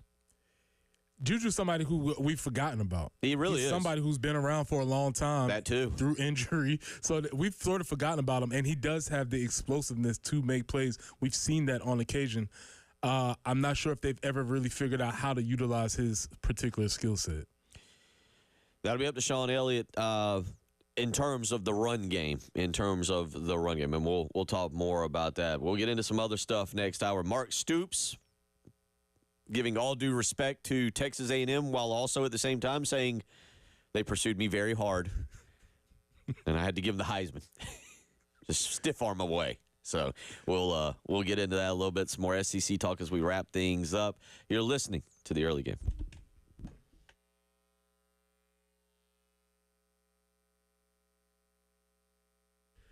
Preston here for Buford Lending.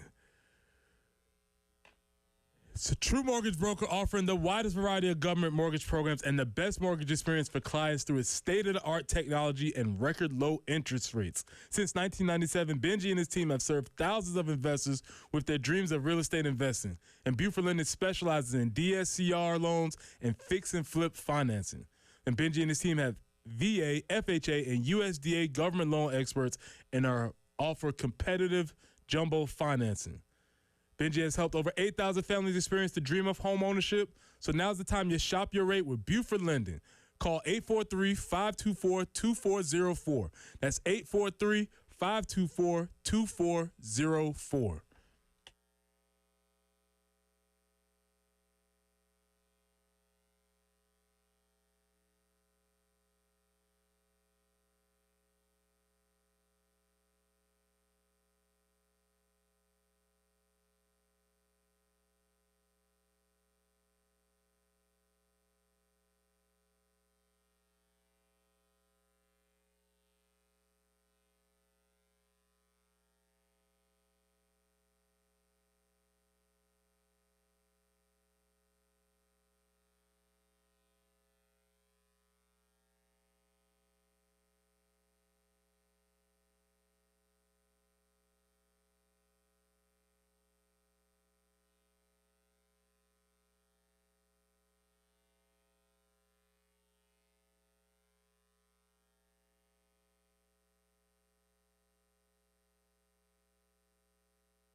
Watling Road at Delray Street. There's a report of a tie up there. Also, still working on Greystone Boulevard at Broad River Road.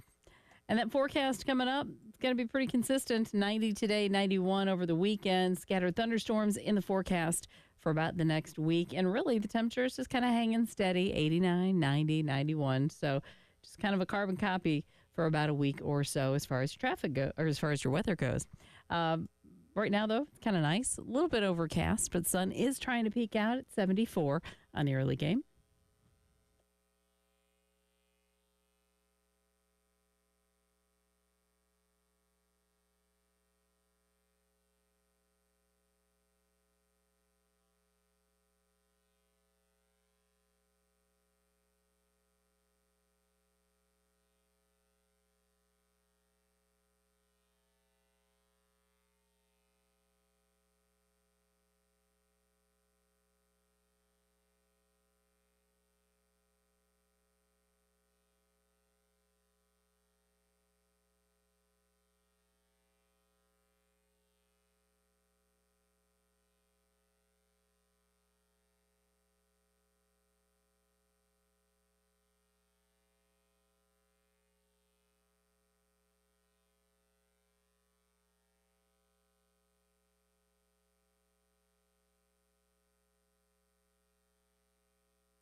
$8 a.m. as we get you up, get you going. Friday morning, July the 19th. Our countdowns are in full effect, but one of the big ones, two of the big ones, but one really truly big one came to a conclusion today as we celebrate Jen's 29th birthday. Quite the celebration today as Jennifer Jensen, our own producer, turns 29 years old. Yeah, let's roll with that. That sounds good. I don't act any older than that, that's for sure. No, you don't. Anybody that's got a Nerf gun within 10 feet of them is not older than 30. I can promise you that. Yeah. And some would argue not older than 20. But Jen turning 29 today, and we are celebrating with her. A fantastic day. If you want to tweet at her, at Jen Jensen Morse is how you can do that. Wishing her a happy birthday and all the fun things that come with that, such as having to go home and tackle the dog and put eye drops in it. What a birthday celebration. That's a great gift your pets have given you. You know, it truly is. And hearing the cone, you know, and you can't even for an eye surgery, you know, sometimes when a dog has surgery, they can have like the little inflatable cone. So it's not the big cone of shame. Yeah. Sometimes you can do something different or something that's looks like the cone of shame, but it's a softer, maybe neoprene type thing. Nope. I have to keep the big old plastic that, you know, they run into things and scratch your legs with it. And yeah, good times. This would be probably 3 or 4 weeks of this. So pretty fun. There you go. I dare to dream. You dare to do just a beautiful birthday start to the birthday weekend. So happy birthday to Jen again. Hit her up on Twitter at Jen Jensen Morse. Also today, technically, when we initially started these countdowns, we didn't know that there would be an early release date. Today is the actual hard disk copy of NCAA for you EA dinosaurs Sports out there. Yeah, for all the 40 and older crowds, like, oh, today's the day, and all the kids are like, Dad, Mom, you could have just downloaded this thing last week. It's the same price. We download it. For all you fossils out there, myself included.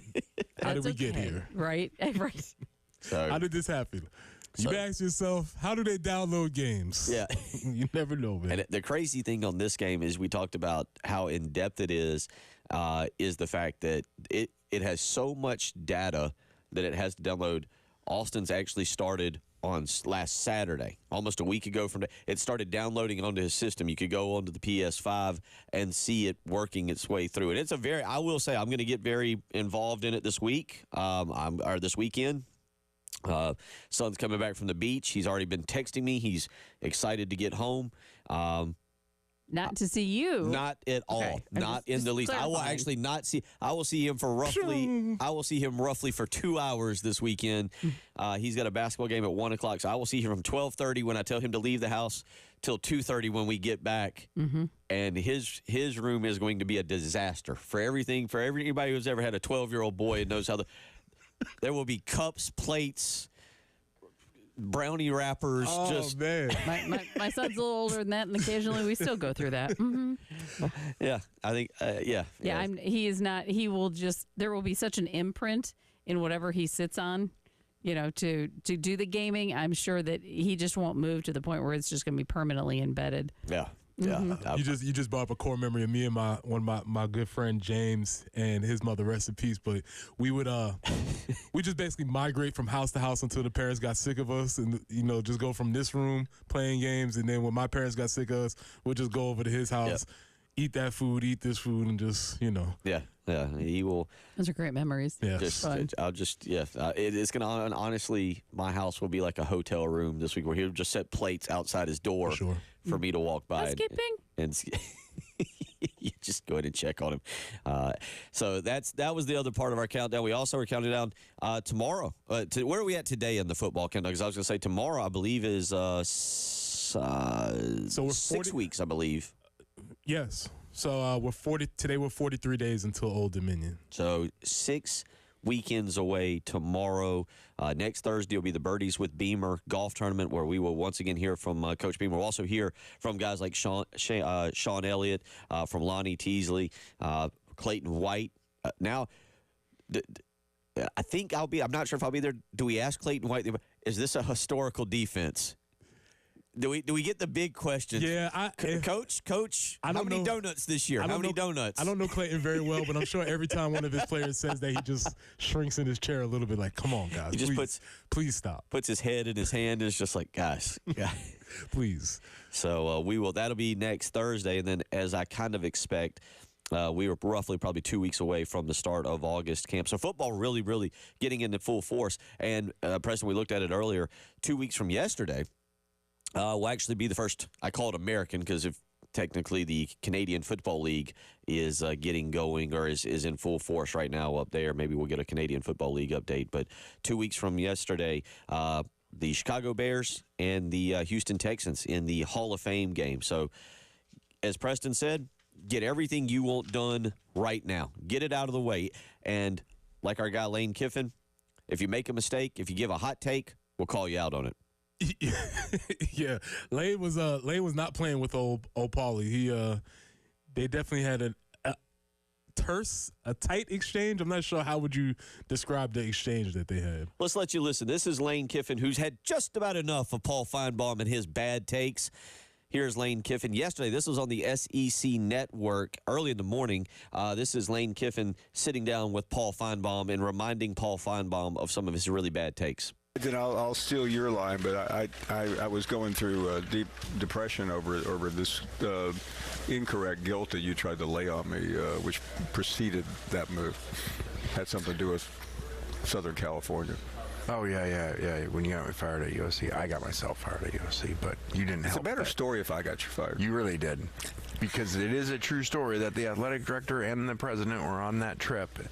We were playing that night, and you were on College Game Day, and you had to make your big splash, and they were watching it, because I know the other person in the room that was watching it with them, and you said what a joke I was, and I'm the Miley Cyrus of college football coaching, and I should be fired, and they looked at each other, and later that night I was fired. Yeah, by the way. So, but hey, look what happened. I would have never gotten to work for Coach Saban.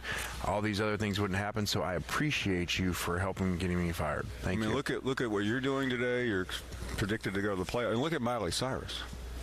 She's had a nice comeback. So too. you're wrong with that. I mean, you putting me down with that. So really, I don't really know what you're good at. Like you predicted that Coach Saban was done. That didn't happen. You basically said Miley Cyrus stinks, and she's still going. Yeah. Well, anyway, it's always great to be ridiculed by Lane Kiffin here at SEC. 2013. It was a Saturday, September 28th, 2013, that is in conversation there. Arizona State would beat Southern Cal. I didn't realize it was this bad. I remember it, but I didn't realize it was this bad. 62-41.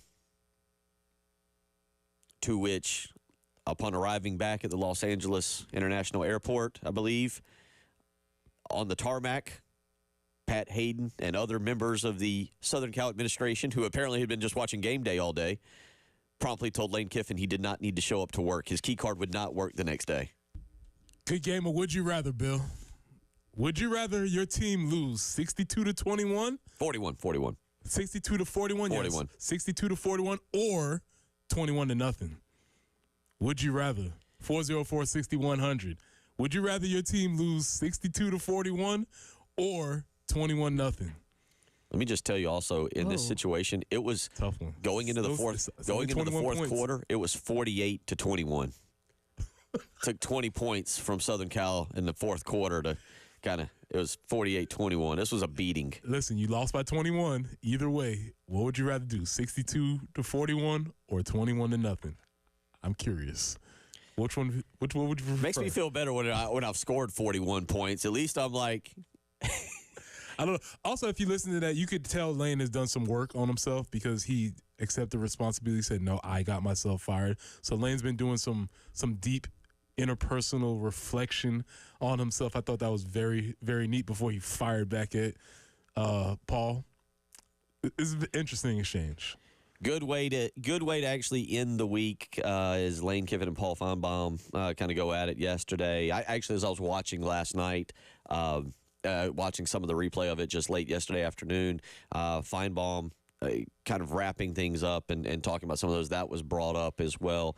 So you had some talking there going on. We'll also get into a little bit of what Sam Pittman said. I think this is interesting on Sam Pittman, and we'll get into this. He talks about how the SEC championship game has hurt the league but should stay. We'll talk a little bit about that. We'll also let you listen to Mike Elko and see if you can just, listening to Mike Elko, if you could just describe, does he have a crew cut? Does he have long hair? Is he bald? Is he an athletic frame or a Brett Bielema type frame? Brett Bielema, well known for wearing the grill cover, essentially pullovers.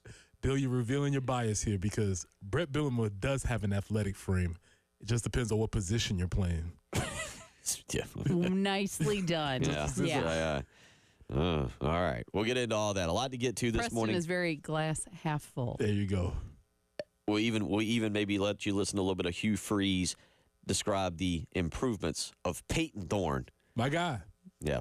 My cousin. We'll get into that. 803-404-6100 is how you can weigh in. You're listening to the early game.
And want to make you aware of the accident, Watling Road at Highway 1.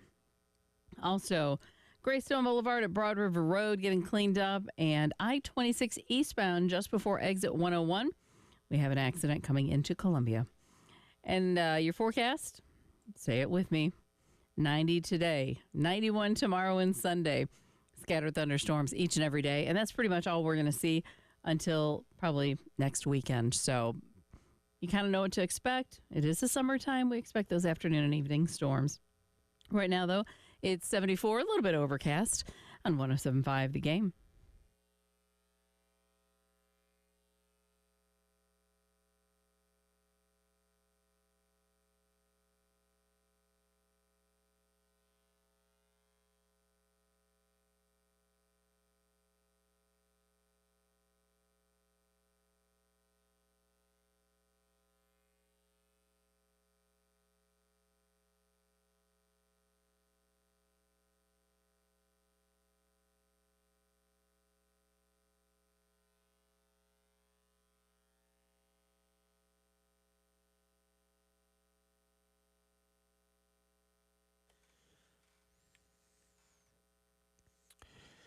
$8:17 on your Friday mornings. We slowly wrap things up. We'll get to some message board mayhem in just a second, but we'll actually make it a little bit more of coaches mayhem in just a second, coming off of SEC Media Days now as we have wrapped that up. But real quick, Shane Lowry has now dropped a shot and he and Daniel Brown are now tied for the lead at 5 under on the day. Justin Thomas is parred number 1. He is 2 back at 3 under as we roll along. Tiger Woods trying to keep up with him a little bit. Back to plus 12. He is now plus 4 on the day.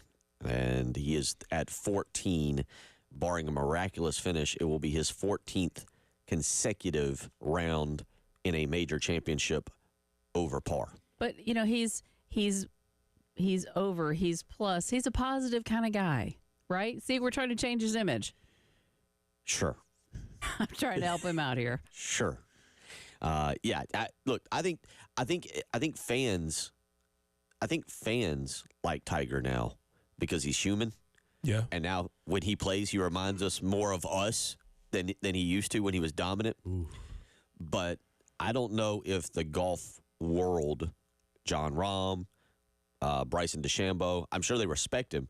I don't know if they listen to him. There's the entire right. You can respect somebody and be like, I'm not listening to what you're saying. Yeah, because a lot of times, I don't know this. I don't know what he's done to ingratiate himself to the younger golfers and making himself available, talking to them, mentor them, et cetera, et cetera. He doesn't have to. That's not his responsibility. But when it comes times to these things, I don't, like you said, obviously they respect his track record, but I don't know if there's any interactions between. For the younger generation, it's, hey, that's Charlie's dad. There's that. I'll also say that I don't know how this is. I had a conversation a while back, I think around the Masters about somebody like this, about young players now who grew up, who got into the game because they saw Tiger Woods and they idolized Tiger Woods and they did everything that Tiger Woods did. And now you get there, and if you're in your 28, 27, 26, kind of that age range, kind of like a Scotty Scheffler, and you're whipping him, you're like, I remember when he was good. And now you're on the course playing with him, and you're like, oh, I saw that. You just missed wide right into the. It feels so good. Like again, you're like, I remember when you were good. Anyway, we'll keep you updated on Nothing better than beating somebody you looked up to. Oh. Is it? I don't know. I'm asking. Is that like a? Oh yeah. Okay. The time when you're a freshman and you thought that senior was good, and then you line up and you drag them. Oof, okay. What a good feeling. Okay. 803. Sounds like you did that to somebody. That's the sicko coming out of me. I mean, you just like, oh, he used to be a legend, but yeah, not no more, homie. I'm the next guy. It's my time. 803-404-6100. A little bit of coaches mayhem. We normally do message board mayhem, but yesterday, Sam Pittman, he was okay. He was good, but this caught my attention. So this is Sam Pittman talking about the SEC championship game has hurt the league. And I'll come. We're going to play it for you, and you can hear what he has to say. He says the SEC championship game has hurt the league, but should stay. Jen, play that audio. Let's see what he says. I'd like to get to the damn SEC championship game. It's what I'd like to do. I'll say this: the game is hurt. the league in the past. I don't think it, and I don't know if that's fair. I don't know if Mr. Sankey would agree with me, but, you know, I remember when I was at Georgia, it hurt us. And then obviously this last year, it hurt Georgia. It's not going to now, obviously. Will there be some communication about that? Probably, but don't you want to see who the conference championship, who's the winner, you know? Personally, I'd hate to see that game go. I know 17 is a long season, but I do think I think whoever's the top seed has an opportunity to host. I think that would be, they've earned it throughout the year. I think that would be the best way to do that. Coach, we'll go in the center section. Until you get to the bowl situation, and then we cannot cut any of the bowls out. None. Those are a way to get better and get your younger kids practicing. So, and I'm talking about, I don't mean Orange, Rose, and all that. I mean Liberty, Mayo. We need to continue to keep those. By my count, Preston Thorne, this year will be the 32nd, if I'm counting correctly, the 32nd SEC championship game. Okay, so there's been 31 previous. Ballpark, take a ballpark number since 1992 when the SEC championship was installed. How many times has the SEC won a national championship? Well, they had a good run in the 2000s. I'm going to go with 12. 16. Okay. So more than 50% of the time. He has a point about Georgia last year, and it was a point that I was very adamant about. Of course, I also believe Florida State should have been in the college football playoff. But how you compare Alabama's one loss last year to Texas versus Georgia's one loss to Alabama and keeping Georgia out. I do agree with him on that. I still think Georgia should have been in last year. 14. Look, if it was up to me, it would have been Georgia, Alabama, Florida State, and Michigan. No offense to Texas or Washington, but that's who I would have had. Anyway, I don't know if the SEC championship game has hurt the league, as he says. I think it's a recency bias, obviously, with us having what happened last year fresh in mind, not knowing what the future is going to hold. I don't necessarily think it's going to hurt the league, but the point that I zeroed in on is just it's another game. That is another game at high-level competition, high speed, high intensity. The opportunity for injuries are going to increase. And I will not forecast in the future, but there's a very distinct possibility that one of your good players gets hurt in that game.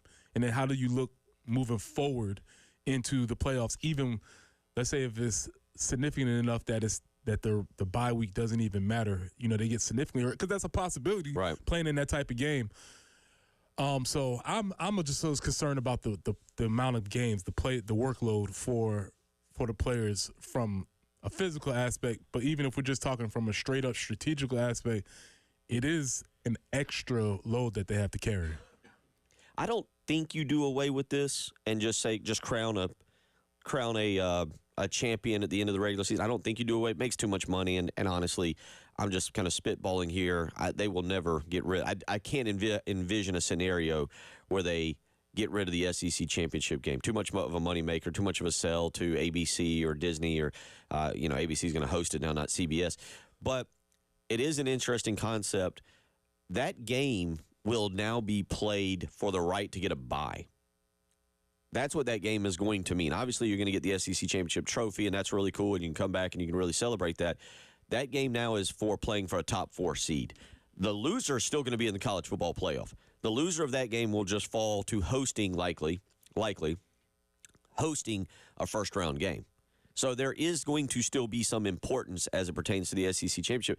I do wonder, though, if it's as important as it used to be. I mean, this is radical, but we're moving into a radical stage of college football.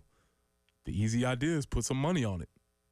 Put some money on the SEC champion. If you win the game, your players get X amount on a revenue share. That might put a little bit of an extra emphasis on that particular game. I think the players will still gear up for it. I don't think they'll lose anything. I think it's the coaches that might, like you just said. The one thing about it is we're already talking about playing an extra game there. That's game 13. You lose that game. Now you're going to play game 14. You're going to have to play game 15, and you're going to have to play game 16. You've essentially played an NFL schedule at that point. Right. And so, yeah, I'm not saying that the players, once they get out there, they're going to play, but put a little bit of extra juice on it. I'm always up for a little bit of extra juice. Nothing what I'm saying? nothing wrong there. DJ weighs in this morning. I'm not sure I agree with him on this. He says, give me 21-0. It would be much harder to deal with scoring 41 and still taking a beating. The question was, would you rather lose 62-41 or 21-0? Dilemma as a fan. I guess I said that out loud that I would rather lose scoring 41, but now that I think about it, and let me confirm. So are you saying you do agree with DJ? I think I'm going to change my opinion. There you go. I think I'm going to let me confirm what I think was. We've been talking Lane Kiffin this morning, and yesterday you brought up a very specific game. Oh my God. That was the end. That was basically the end of the Will Muschamp era, and it came at the hands of Lane Kiffin. Actually, I think it was the last game of the Will Muschamp era, if I'm remembering correctly. But if I remember, and let me look this up and confirm, I have a pretty good memory on these things, but I believe that Lane Kiffin game, the last time the Gamecocks saw Lane Kiffin, they hung 42 on Lane Kiffin. They did. They hung 42 on Lane Kiffin. Kevin Harris ran for 243 yards. The problem was Lane Kiffin and Ole Miss hung 59 on South Carolina. That's demoralizing, man. That's tough. I don't know what's worse. I don't know. It depends on, this is like a Rorschach test. How do you view By the game way, of in that football? game, I forget. I blanked out that season. All right? That season is I did not realize in that game, I'm going to give you the stats. I knew Matt Corral threw for a lot of yards in that game. 5+? 5+. Okay. I didn't realize he was 28 of 32. He didn't miss. Like, we have seen at this university for this South Carolina team, we have seen quarterbacks. What was the kid's name at Georgia that nobody, what was that kid's name in Spurrier's final season that was like 24 of 25, that transferred from Virginia and couldn't hit I think he got benched midway through the year, but he was an All-American in that game. There's the classic T. Martin game. There's the T. Martin game. And now that I'm looking at it, Matt Corral was 28 of 32 in that game. Well, the thing that really hurts about that one is that we were supposed to have the defensive guy, the defensive staff, and they gave up, how many, 59? Yeah. This was not to drag y'all all down a bad path. This is a bad path to go down. Trigger warning. But for a 3-week stretch, this was the end of Muschamp. 52, 48, 59. That defense went, we done. Let me just look at one other real quick stat here real quick. All right, Kellen Mond struggled a little bit in that, and I say a little bit, only because TJ Finley, the week before that started that run, and by the way, let's just remember for a second that South Carolina was coming off of beating Auburn, which was kind of historical at that time. And then they go on this run of giving up 52, 48, 59 in the Muschamp era. Just look at TJ Finley was 17 of 21 in that LSU game. Matt Corral was 28 of 32 in the Mississippi game. Kellen Mond was only 16 of 26. Sorry, Kellen. Kellen's still playing. Out of all those guys, Kellen's still the guy playing. You're listening to the early game.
I-26 eastbound before exit 101, slowing things down just a little bit.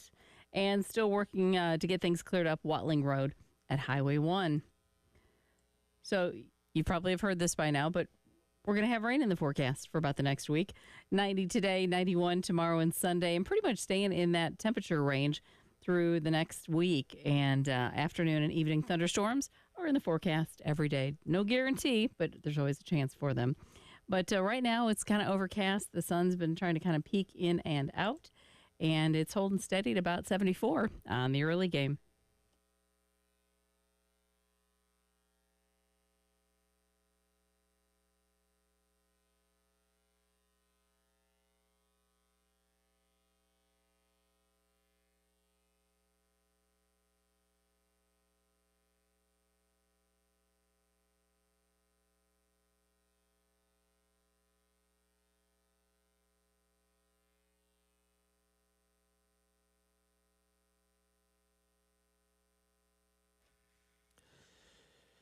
.36 as we get you going this morning. We've played a little bit of Mark Stoops. We've played a little bit of Sam Pittman. Let's let you listen to a little bit of Mike Elko, new Texas A&M coach, the poor schlub who had to take the job after Mark Stoops turned him down, after he was pursued heavily, as he said. It fell to Mike Stoops. Here's what he had to say about speeding up the rebuild at Texas A&M.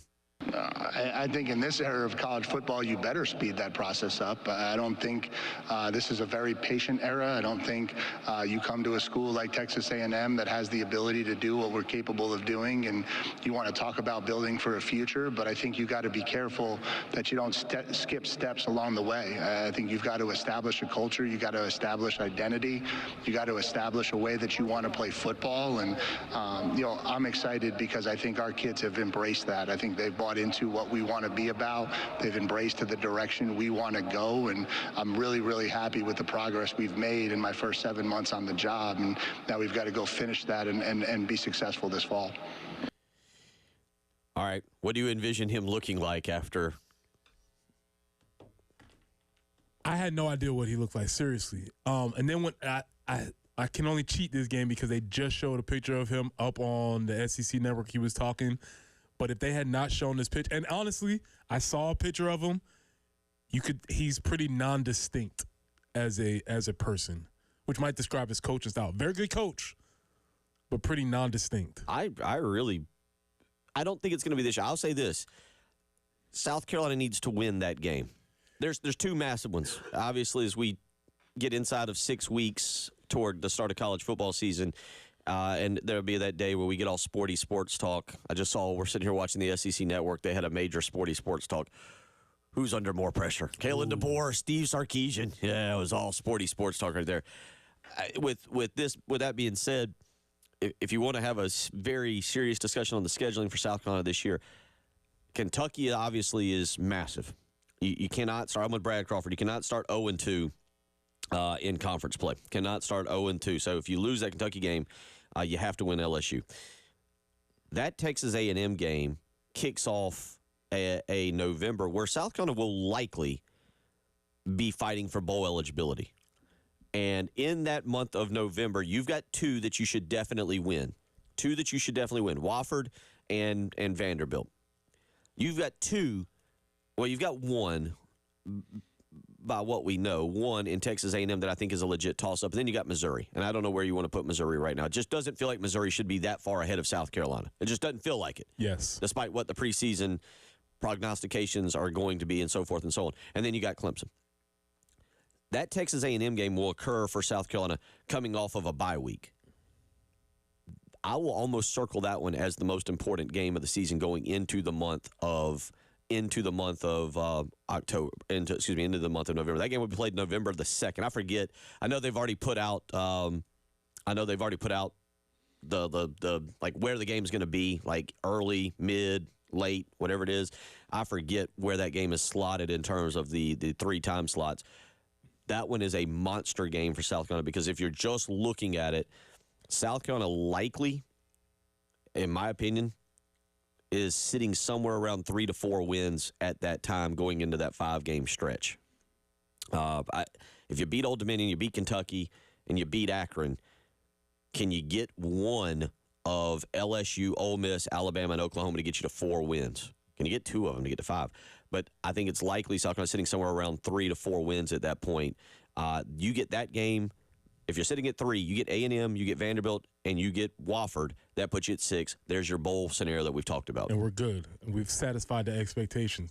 The thing about that Texas A&M game is you could almost guarantee playing the previous regimes, playing Jimbo Fisher's teams late in the season, that they were going to be on the verge of implosion. They still had the talent, but they were pretty much on the verge of, you didn't know what to expect from the team. They might be good. They probably were not going to be good. I don't think we can expect that out of a very boring, non-distinct Mike Elko team. They're going to be who they are. They'll be disciplined. They'll be good teams. So we're just going to have to go out there and probably straight up beat that team. I feel like that team will either be playing really well. There's the 2 ways I look at it. That team will either be playing really well, or you're going to have a lot of, for lack of a better word, prima donnas that showed up for NIL money and to play for Jimbo Fisher, who have gone through almost 3 months of football with Mike Elko and his serious, we're here for football, and they're like, we're done with you. That's a very strong possibility. That's almost where he's like having to change the culture, and they get to that point, and he's playing the guys that he brought in, and they're young and they're learning. Texas A&M will be a really, really interesting team this year. Real quick, before we hit the break, let's get an update on Preston's cousin, friend. My guy, man. P. Thorne. P. Thorne. Spirit animal, quarterback. Peyton Thorne, quarterback for the Hugh Freeze and the Auburn Tigers. We just want to play you some Hugh Freeze, and we're picking this one just because it's P. Thorne. That's my cousin. Here's Hugh Freeze updating Peyton Thorne. Yeah, the portal, I'll be the first to say I'm probably not the greatest portal recruiter that there is. And I don't know, I like developing players and getting to know them and being with them. And I'm not saying that's the right way. I know I'm going to have to adjust. I'm already starting to adjust, but there are more changes coming. But I just felt like we could put some pieces around him that would allow him to reach his potential, and I've seen it on film. I think he was really, really solid in another Power 5 conference, and I think he's proven he can use his feet to move the chains when we need to. And I believe with the confidence he's sensing right now from what he sees in the staff room now to feeling like he's got a Dre Lambert-Smith out there that can win, that's done it, and some young guys, and Robert Smith's having a great spring too, and Camden Brown and some older guys. But you combine those two things, the confidence that he feels in year 2 with us, combined with and Rivaldo and people like that. I'm always leaving people out, but I think the combination of those two things is going to provide him the tools to have a successful year. He knows that he's got to produce. We don't run from that, and I like what I see from Hank and Holden. Walker's going to be really, really talented. So there's guys there to push him. Oh, Hugh Freeze just did that thing I love with coaches, where they don't really know where they're going, so they just start rattling off names. If nothing else, just go down the list. Just run down the roster. And you can tell he ran out blank for, I hate I'm leaving people out, and then just gets back into it and starts rattling them off. If nothing else, just run down the roster, and people be like, oh, yeah, all right. Okay, they got guys. Yeah, just going through the whole wide receiver depth chart room there and just rattling off guys. 803-404-6100. Preston wants to play a clip when we come back. It might not make everybody happy, but he makes him laugh. We'll do that. We'll wrap it up. Talking Heads. I've got no clue who they are, but yes, we'll get into that. Man, it's Friday. It's Friday. You're listening to the early game.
Bill Gunner for Mid-State Roofing, where they think about your roof 24 hours a day, 7 days a week. Now, you might have been thinking about it here in the Midlands last night when we were having those heavy rainstorms, at least out in Lexington where I live.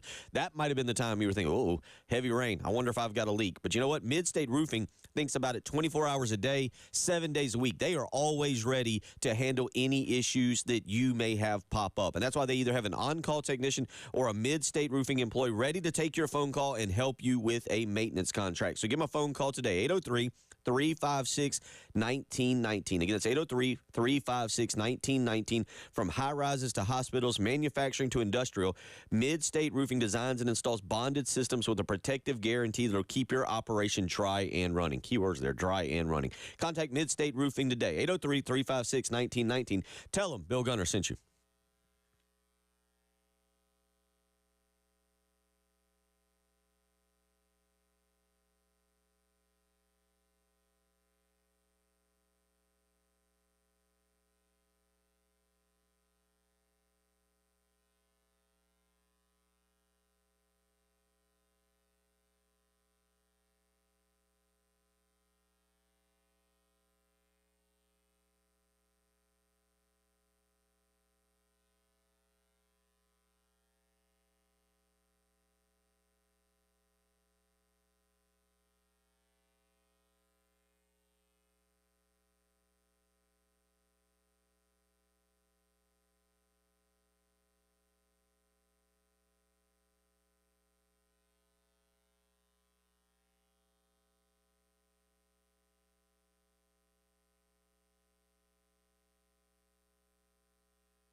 Thank you to George, who helped us out with the other quarterback, Grayson Lambert. It's quite the storied history when you have two quarterbacks who've been able to set the NCAA completion percentage record on UNT Martin and Grayson Lambert. Grayson Lambert, by the way, would end up signing to become a pitcher for the Texas Rangers. You don't say. Lasted 1 year. And then he went to law school. All right. Congratulations. Yeah, he probably made the smart choice. You know what? I got that South Carolina game in my bag. I'm good. Yeah. Yeah, he can. His Wikipedia page, he checks daily to make sure nobody's messed with the fact that it tells about his record there for NCAA record for completion percentage. That was about the time I went, the Spurrier thing might be in trouble.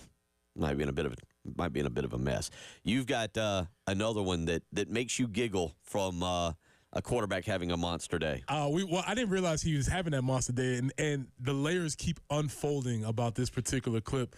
And trigger warning for anybody that may be triggered. But Jen, can you play this clip for us real quick, please? Watch the celebration by Lane Kiffin. Hands are already up. Ball is not even out of his quarterback's hands. He starts at the 38. He loses the clipboard at the 47, and he sprints all the way down out of the headset to the 26 in a fist pump. So that was Lane Kiffin with the throwing of the clipboard against University of South Carolina. Fun fact that I did not realize about that game, and I don't think Bill has memory hold this so deep into his brain that he forgot. Gamecocks were winning at that moment, 42-38 in the fourth quarter. Had them backed up at the 5-yard line for a stop. And you know who was the quarterback? Matt Corral. Matt Corral. We were trying to figure out what Matt Corral is doing these days. Put some respect on his name.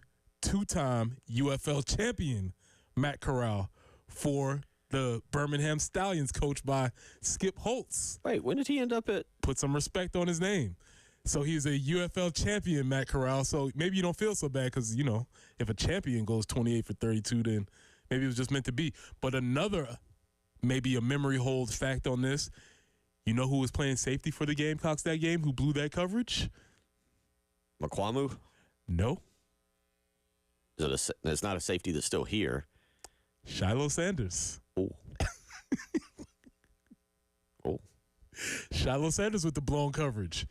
So then you have Travaris Robinson as the new DB coach at Georgia, Will Muschamp. It's a great game, but where are they now if you look at this clip? But a fantastic clip talking about Lane Kiffin being Lane. And it went into one of our questions for today. As a fan, would you rather lose 62-41, as happened to Lane when he got fired from USC, or would you rather lose 21-0? And so that's how we kind of got here. Yeah, Sativa weighed in and said, no, nobody likes getting shut out. I'm with him on that. I have a harder time processing 21-0 than I do 59-42 like that game. Because the point about that game, again, as you just mentioned, the Mississippi game is South Carolina's up in the fourth quarter. Had them backed up. And I didn't see the down and distance. Very good chance it was like second or third. Let's just say it wasn't third and 95. Whatever happened there, but it's not to send you on a trigger warning this morning, but we've been talking Lane Kiffin.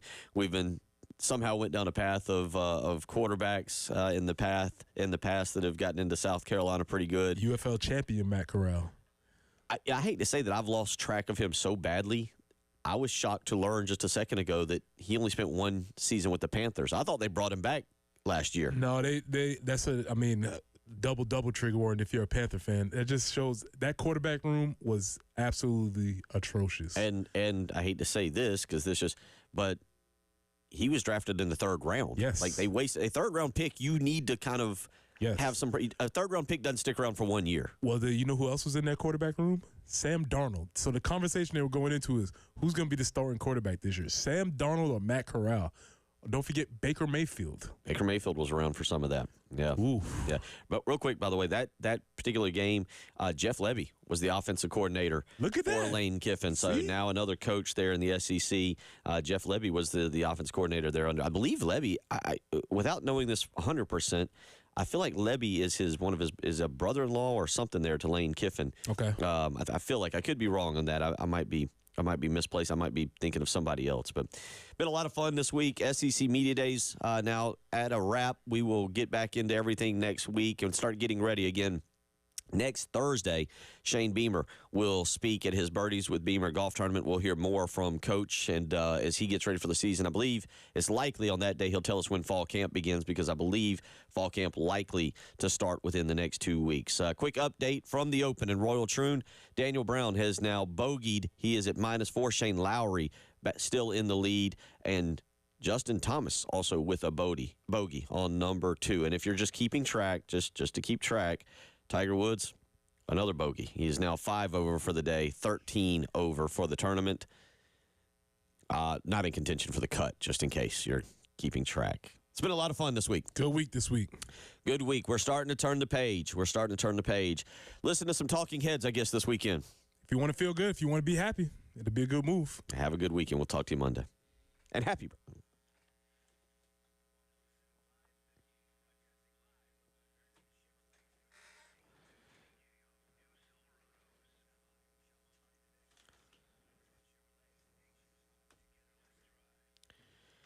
I was going to say happy birthday to Jen Jensen. Make sure you tweet at her at Jen Jensen Morse today as she turns the big 29 years old.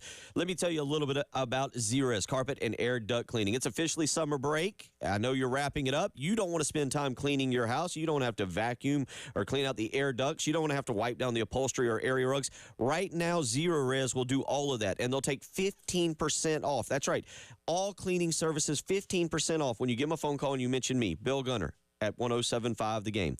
803-262-4020. Again, that's 803-262-4020. You can also book online, ZerustColumbia.com. When you do that, use the promo code SUMMERSALE. Again, go online, ZerustColumbia.com, and use the promo code SUMMERSALE. Or again, you can give them a phone call, 803-262-4020. Mention me, Bill Gunner, at 107.5 The Game, and get 15% off all cleaning services. Happy birthday to Jen Jensen. Zerust. Spell it backwards or forwards. It's the right way to clean.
And from the WIS-TV Traffic Center, we're taking a look at wreck on 26 inbound just before the peak exit.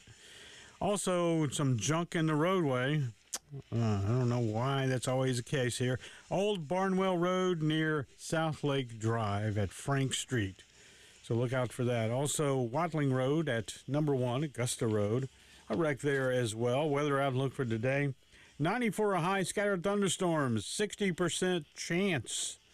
Mostly in the evening, so do expect that and look out. Be very, very careful. Weekend about the same. It's Captain Dave, WIS-TV Traffic Center.